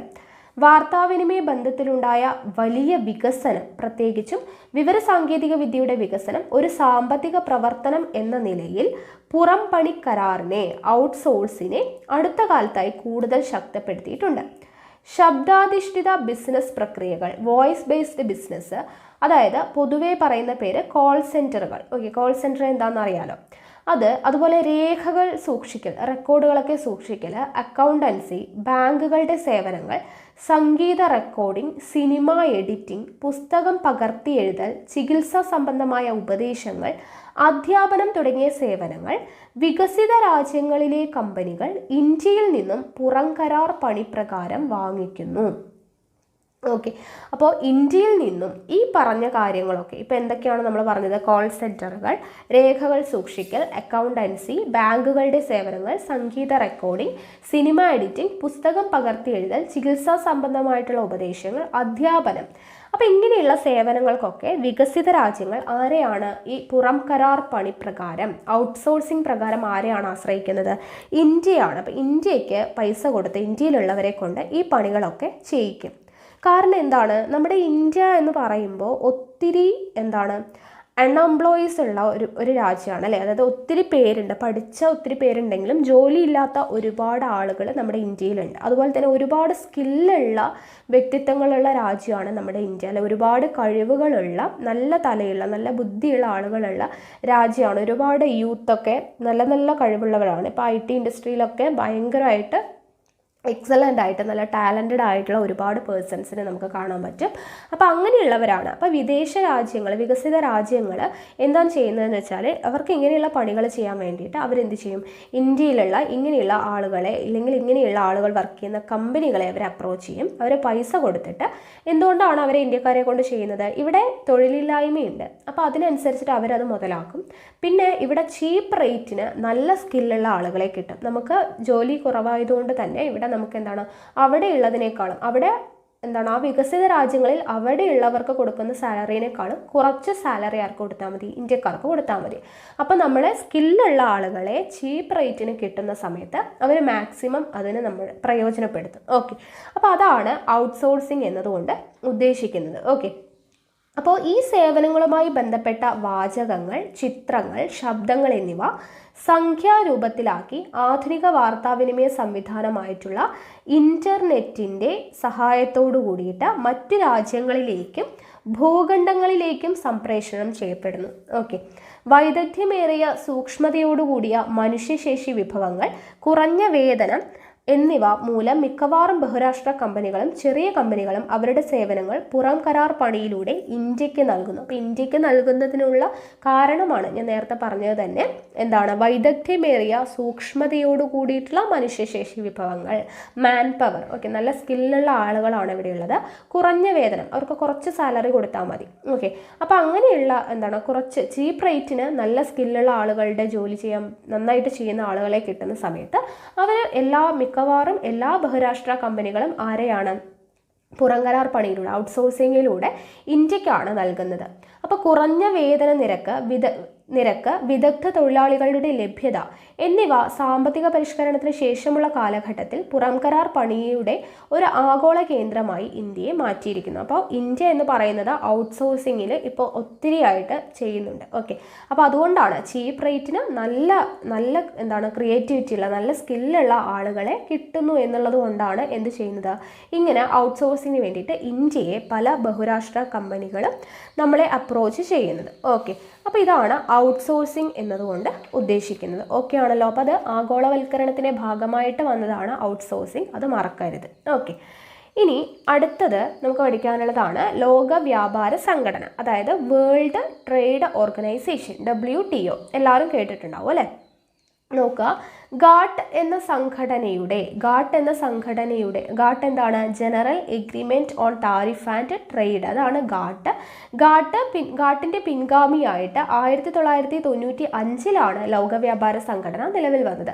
അപ്പോൾ ലോകവ്യാപാര സംഘടനയുടെ മുൻകാല പേരാണ് ഗാട്ട് എന്ന് പറയുന്നത്. ഗാട്ട് വരുന്നത് 1948 ഗാട്ട് വരുന്നത്. ഓക്കെ, അപ്പോൾ ഗാട്ട് പിന്നീട് 1995 ലോക വ്യാപാര സംഘടനയായിട്ട് മാറുന്നത്.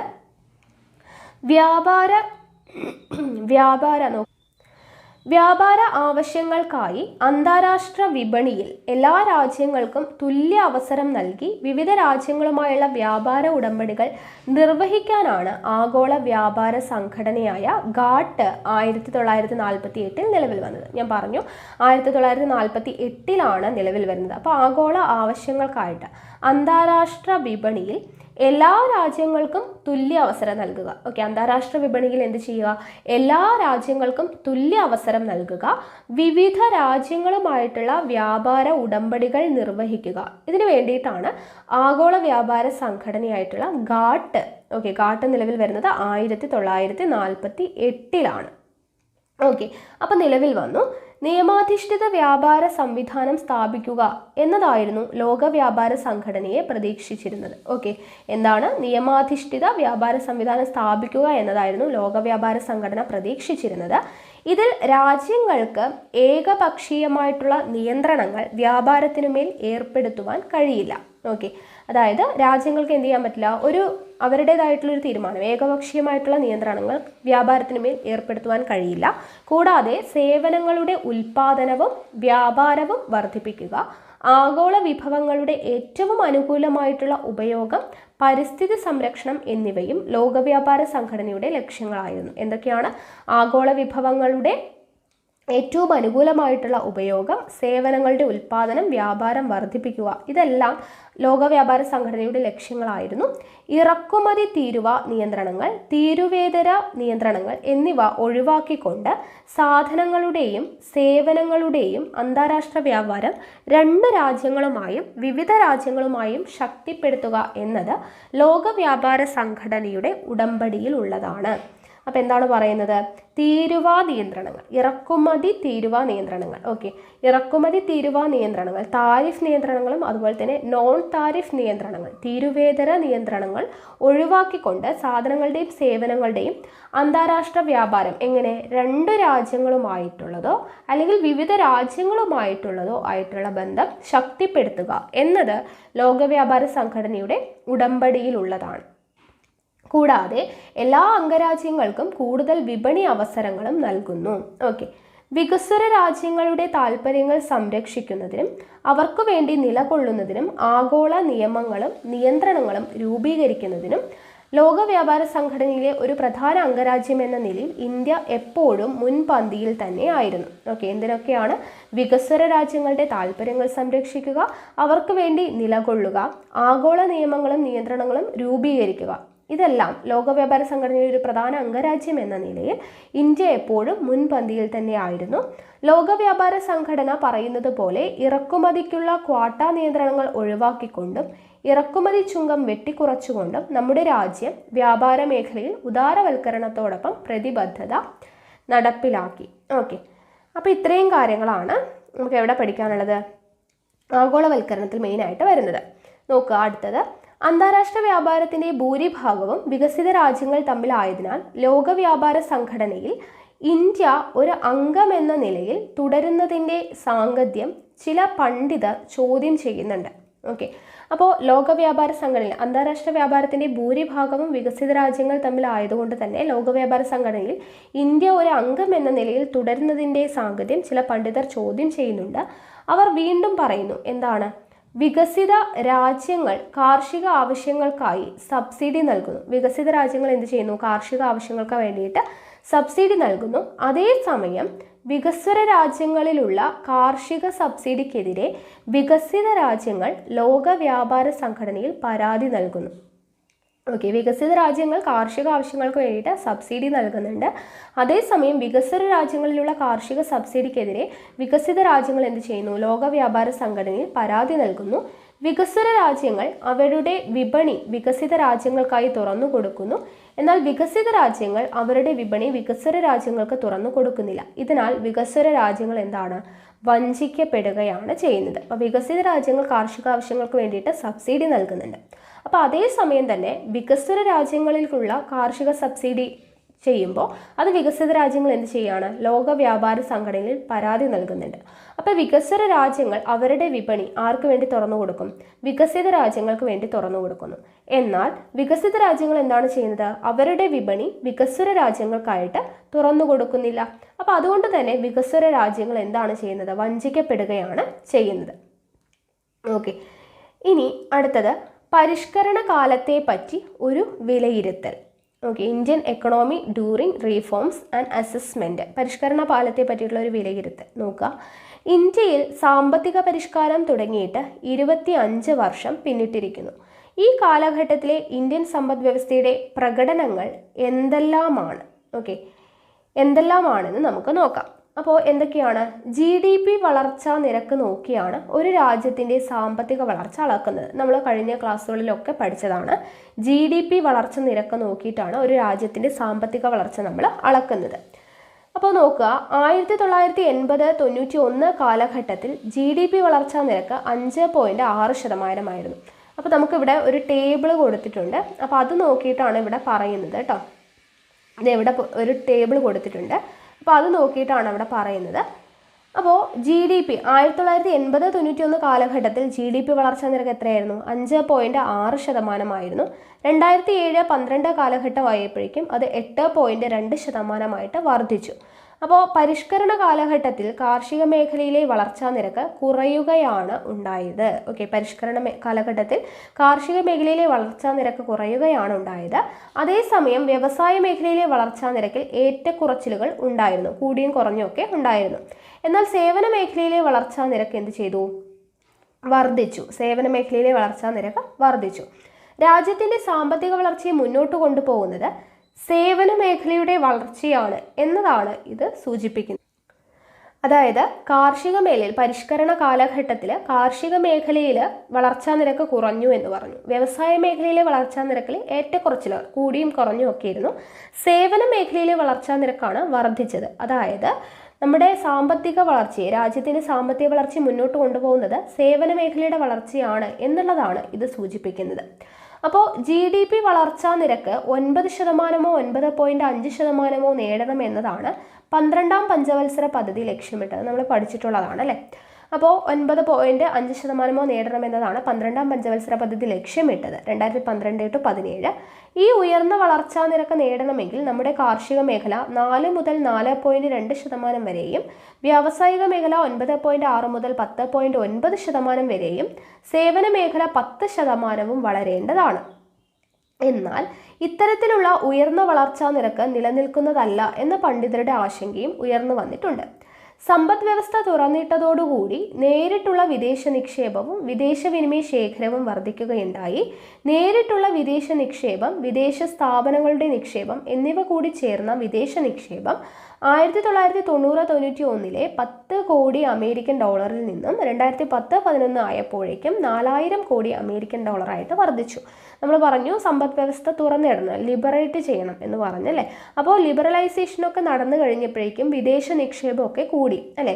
അപ്പോൾ വിദേശ നിക്ഷേപം കൂടുന്നതിനനുസരിച്ചിട്ട് 1990-91 $10 കോടി അമേരിക്കൻ ഡോളറിൽ നിന്നും എത്ര കോടി? 2010-11 ആയപ്പോഴേക്കും $4000 കോടി അമേരിക്കൻ ഡോളറായിട്ട് വർദ്ധിച്ചു. അതുപോലെ തന്നെ വിദേശ നാണ്യ ശേഖരം 1990-91 $60 കോടി അമേരിക്കൻ ഡോളറിൽ നിന്ന് 2011-12 ആയപ്പോഴേക്കും എത്രയായി? $4000 കോടി അമേരിക്കൻ ഡോളറായിട്ട് വർദ്ധിച്ചു. ഫോറിൻ എക്സ്ചേഞ്ച് റിസർവ്സ് എന്ന് പറയുന്നത്. ഓക്കെ, ലോകത്തെ ഏറ്റവും കൂടുതൽ വിദേശ നാണ്യ ശേഖരമുള്ള രാജ്യങ്ങളിൽ ഒന്നാണ് എന്ത്? ഇന്ത്യ. ഓട്ടോമൊബൈൽ സ്പെയർ പാർട്സുകൾ, എഞ്ചിനീയറിംഗ് സാമഗ്രികൾ, IT സോഫ്റ്റ്വെയർ, തുണിത്തരങ്ങൾ എന്നിവ വൻതോതിൽ കയറ്റുമതി ചെയ്യുന്ന രാജ്യമായി പരിഷ്കരണ കാലഘട്ടത്തെ ഇന്ത്യയെ കാണാനായിട്ട് കഴിയും. ഓട്ടോമൊബൈൽ സ്പെയർ പാർട്സ്, എഞ്ചിനീയറിംഗ് സാമഗ്രികൾ, IT സോഫ്റ്റ്വെയർ, തുണിത്തരങ്ങൾ എന്നിവയിൽ വൻതോതിൽ കയറ്റുമതി ചെയ്യുന്ന രാജ്യമായിട്ട് ഇന്ത്യയെ കാണാൻ കഴിയും. കൂടാതെ വിലക്കയറ്റം നിയന്ത്രണ വിധേയമാക്കിയിരുന്നു. എന്നാൽ തൊഴിൽ, കൃഷി, വ്യവസായം, അടിസ്ഥാന സൗകര്യ വികസനം, ധനനിർവഹണം എന്നീ മേഖലകളിലെ അടിസ്ഥാന പ്രശ്നങ്ങളെ അഭിസംബോധന ചെയ്യാൻ സാമ്പത്തിക പരിഷ്കരണത്തിന് കഴിഞ്ഞില്ല എന്ന വിമർശനം മറുഭാഗത്ത് നിലനിൽക്കുന്നുണ്ട്. ഓക്കെ, അപ്പോൾ ഇത്രയും കാര്യങ്ങളാണ് നമുക്ക് അവിടെ പറയാനുള്ളത്. ഇനി സാമ്പത്തിക വളർച്ചയും തൊഴിലും, ഗ്രോത്ത് ആൻഡ് എംപ്ലോയ്മെൻ്റ് ആണ് നോക്കുക.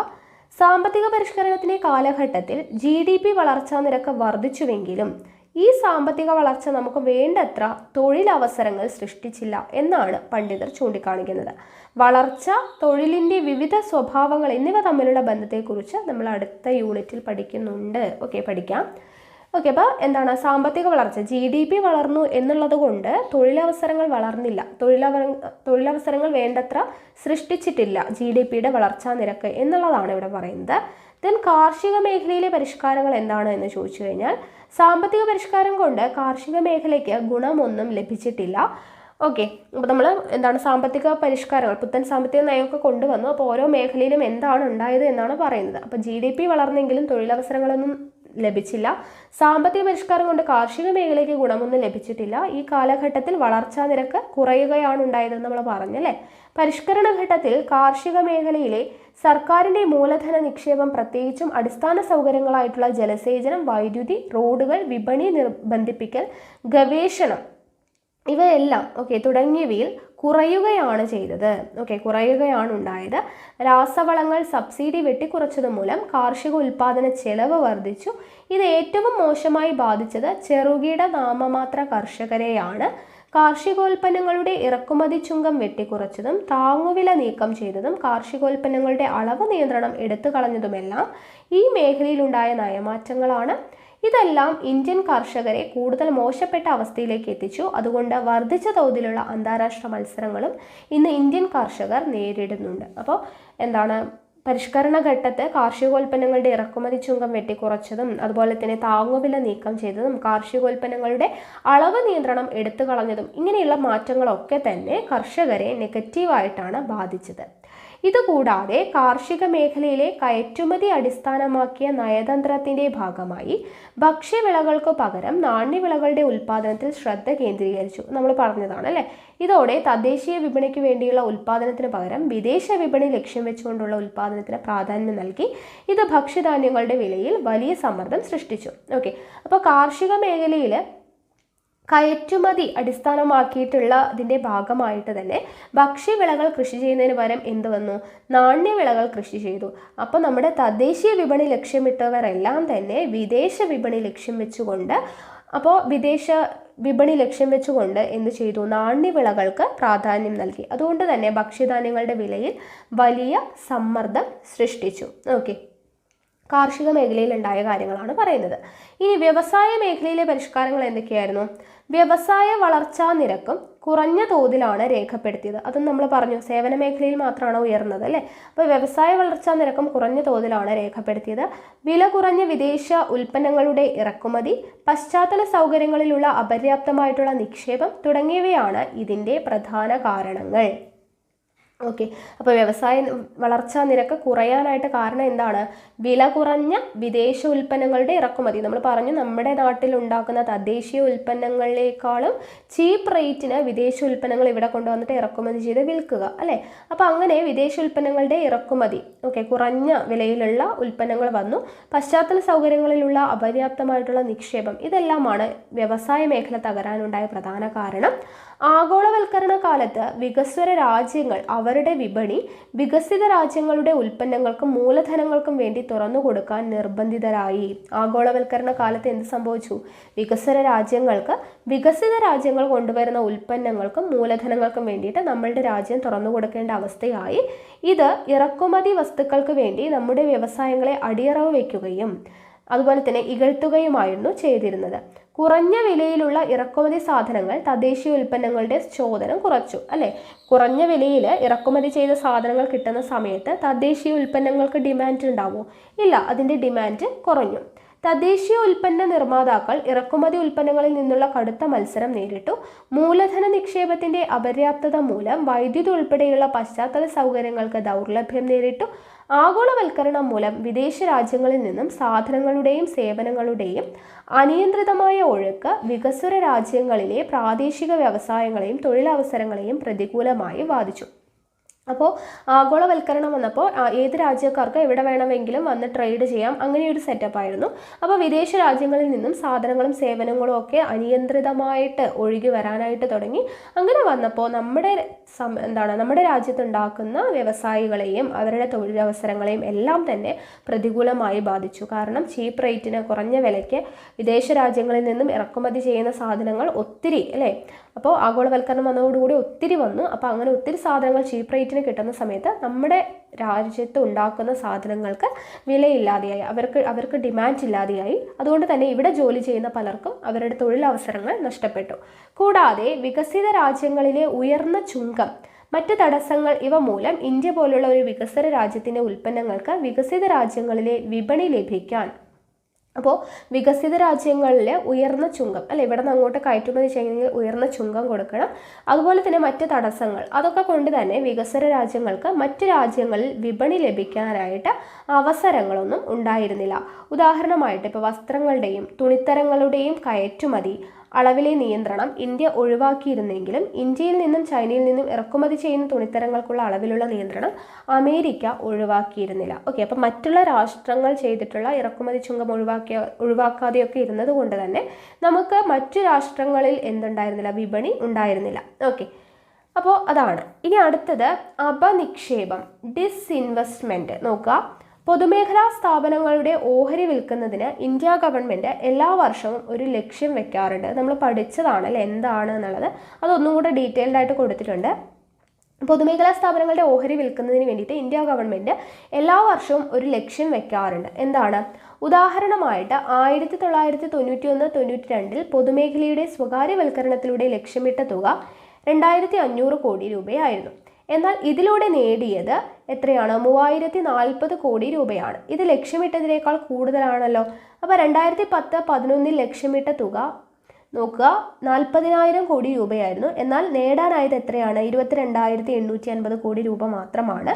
പൊതുമേഖലാ സ്ഥാപനങ്ങളുടെ ഓഹരികൾ കുറഞ്ഞ വിലയിൽ സ്വകാര്യ മേഖലയ്ക്ക് വിൽക്കുന്നു എന്ന വിമർശനം ഉയർന്നു വന്നിട്ടുണ്ട്. ഗവൺമെന്റിന് ഗണ്യമായ സാമ്പത്തിക നഷ്ടം ഉണ്ടായി എന്നതാണ് ഇതിനർത്ഥം. കൂടാതെ പൊതുമേഖലാ ഓഹരികൾ വിറ്റ് കിട്ടുന്ന പണം ആ മേഖലയുടെ വികസനത്തിനോ സാമൂഹ്യാടിസ്ഥാന ഘടകങ്ങളുടെ നിർമ്മാണത്തിനോ ആയിരുന്നില്ല ഉപയോഗിച്ചത്, മറിച്ച് ഗവൺമെന്റിന്റെ റവന്യൂ വരുമാനത്തിലെ കമ്മി നികത്തുന്നതിനായിരുന്നു. പൊതുമേഖലയുടെ നില മെച്ചപ്പെടുത്തുന്നതിന് അവയുടെ സ്വത്തിന്റെ ഒരു ഭാഗം വിൽക്കലാണ് ഏറ്റവും മെച്ചപ്പെട്ട വഴി എന്ന് നിങ്ങൾ കരുതുന്നുവോ? നമ്മൾ എന്താണ് ഡിസ്ഇൻവെസ്റ്റ്മെന്റ് എന്ന് പറഞ്ഞിട്ടുണ്ടായിരുന്നു. അപ്പോൾ അതുമൂലം ഉണ്ടായ കാര്യങ്ങളാണ് ജസ്റ്റ് ഇവിടെ പറഞ്ഞിട്ടുള്ളത്. ഓക്കെ, ഇനി അടുത്തത് സാമ്പത്തിക പരിഷ്കരണങ്ങളും ധനനയവും, റിഫോംസ് ആൻഡ് ഫിസ്ക്കൽ പോളിസീസ് ആണ് പറയുന്നത്. പൊതുചെലവുകൾ, പ്രത്യേകിച്ചും സാമൂഹ്യ മേഖലയിലുള്ള ചെലവുകൾ നിയന്ത്രിക്കുന്ന ഒരവസ്ഥയാണ് സാമ്പത്തിക പരിഷ്കരണത്തിൽ കാണാനായിട്ട് കഴിഞ്ഞത്. സാമ്പത്തിക പരിഷ്കരണത്തിൽ എന്താണ്? പൊതുചെലവുകൾ, പ്രത്യേകിച്ച് സാമൂഹ്യ മേഖലയിലുള്ള ചെലവുകൾ നിയന്ത്രിക്കുന്ന ഒരവസ്ഥയാണ് സാമ്പത്തിക പരിഷ്കരണത്തിൽ കാണാൻ കഴിഞ്ഞത്.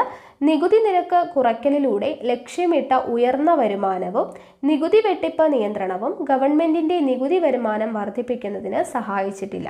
നികുതി നിരക്ക് കുറയ്ക്കുക, നമ്മൾ പറഞ്ഞില്ലേ, ഓരോ സാമ്പത്തിക പരിഷ്കാരങ്ങളും ധനനയവുമാണ് പറയുന്നത്. അപ്പോൾ സാമ്പത്തിക മേഖലയിൽ ഫിനാൻഷ്യൽ സെക്ടറിൽ വന്നിട്ടുള്ള മാറ്റങ്ങൾ എന്തൊക്കെയായിരുന്നു? നികുതി നിരക്ക് കുറച്ചു അല്ലെ, ഉയർന്ന വരുമാനം, നികുതി വെട്ടിപ്പ് നിയന്ത്രിക്കണം എന്നുള്ള കാര്യങ്ങളൊക്കെ പറഞ്ഞിട്ടുണ്ടായിരുന്നു.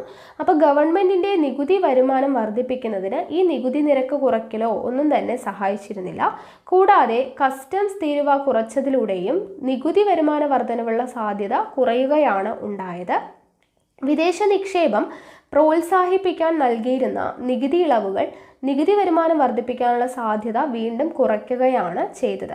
അപ്പോൾ നമ്മൾ പറഞ്ഞു നികുതിയിൽ വരുത്തിയ മാറ്റങ്ങൾ, ഓക്കെ, ഓരോന്നിലും ഫിനാൻഷ്യൽ സെക്ടറിൽ വന്ന മാറ്റങ്ങൾ പറഞ്ഞു. ഓരോ നികുതി കുറയ്ക്കുകയാണ് ചെയ്തത്. എക്സൈസ് ഡ്യൂട്ടി കുറച്ചു, കസ്റ്റംസ് ഡ്യൂട്ടി കുറച്ചു, കോർപ്പറേറ്റ് ടാക്സ് കുറച്ചു, അങ്ങനെയുള്ള കാര്യങ്ങളൊക്കെ പറഞ്ഞു. അപ്പോൾ ഇങ്ങനെ നികുതി കുറയ്ക്കുന്നത് വഴി വരുമാനം വർദ്ധിപ്പിക്കാനായിട്ട്, ഗവൺമെൻറ്റിൻ്റെ വരുമാനം വർദ്ധിപ്പിക്കാനായിട്ട് ഇത് സഹായിച്ചില്ല. ഇത് രാജ്യത്തിൻ്റെ വികസന ക്ഷേമ ചെലവുകളെ ദോഷമായി ബാധിക്കുകയും ചെയ്തു. ഓക്കെ ആണല്ലോ. അപ്പോൾ ഇത്രയും കാര്യങ്ങളാണ്. അപ്പോൾ ഓരോ നയപരിഷ്കാരങ്ങൾ ഓരോ മേഖലയും എങ്ങനെയാണ് ബാധിച്ചത് എന്നുള്ളതാണ് നമ്മളിപ്പോൾ പറഞ്ഞത്. ഓക്കെ, അപ്പോൾ ഇത്രയുമാണ് നമ്മുടെ ഈ ഒരു ചാപ്റ്റർ എന്ന് പറയുന്നത്. ഓക്കെ, ഉദാരവൽക്കരണം, സ്വകാര്യവൽക്കരണം, ആഗോളവൽക്കരണം എന്ന് പറയുന്ന ഈ ഒരു ചാപ്റ്റർ നമ്മുടെ കംപ്ലീറ്റ് ആയിട്ടുണ്ട്. അപ്പോൾ +1 നമുക്ക് ഇമ്പോർട്ടൻ്റ് ആയിട്ട് പഠിച്ചിരിക്കേണ്ട 3 ചാപ്റ്ററും നമ്മൾ കംപ്ലീറ്റ് ആക്കിയിട്ടുണ്ട്. ഓക്കെ, അപ്പോൾ ഇത്രയും നിങ്ങൾക്ക് മനസ്സിലായി എന്ന് വിചാരിക്കുന്നു. അപ്പോൾ ഇതിനുപോലെ ബാക്കിയുള്ള ക്ലാസ്സുകൾ നമ്മൾ ഉടനെ തന്നെ അപ്ലോഡ് ചെയ്യുന്നതായിരിക്കും. അപ്പോൾ നല്ല രീതിയിൽ തന്നെ നിങ്ങൾ വീഡിയോ കണ്ട് പ്രയോജനപ്പെടുത്തുക. ഓക്കെ, അപ്പോൾ ഈ ടെക്സ്റ്റ് ബുക്കിൻ്റെ PDF ഞാൻ ടെലഗ്രാമിൽ ഇട്ടേക്കാം. അപ്പോൾ നിങ്ങൾ ജസ്റ്റ് ഇതിൻ്റെ കൂടെ ഒന്ന് വായിക്കുക. നിങ്ങളിപ്പോൾ ക്ലാസ് കണ്ടിട്ടുണ്ടാകും, നോട്ട്സ് തയ്യാറാക്കിയിട്ടുണ്ടാകും, ഒന്ന് വായിച്ചുകൂടെ നോക്കുക. ഓക്കെ ആണല്ലോ? അപ്പോൾ എന്തായാലും നമുക്ക് അടുത്ത ക്ലാസ്സിൽ കാണാം. താങ്ക്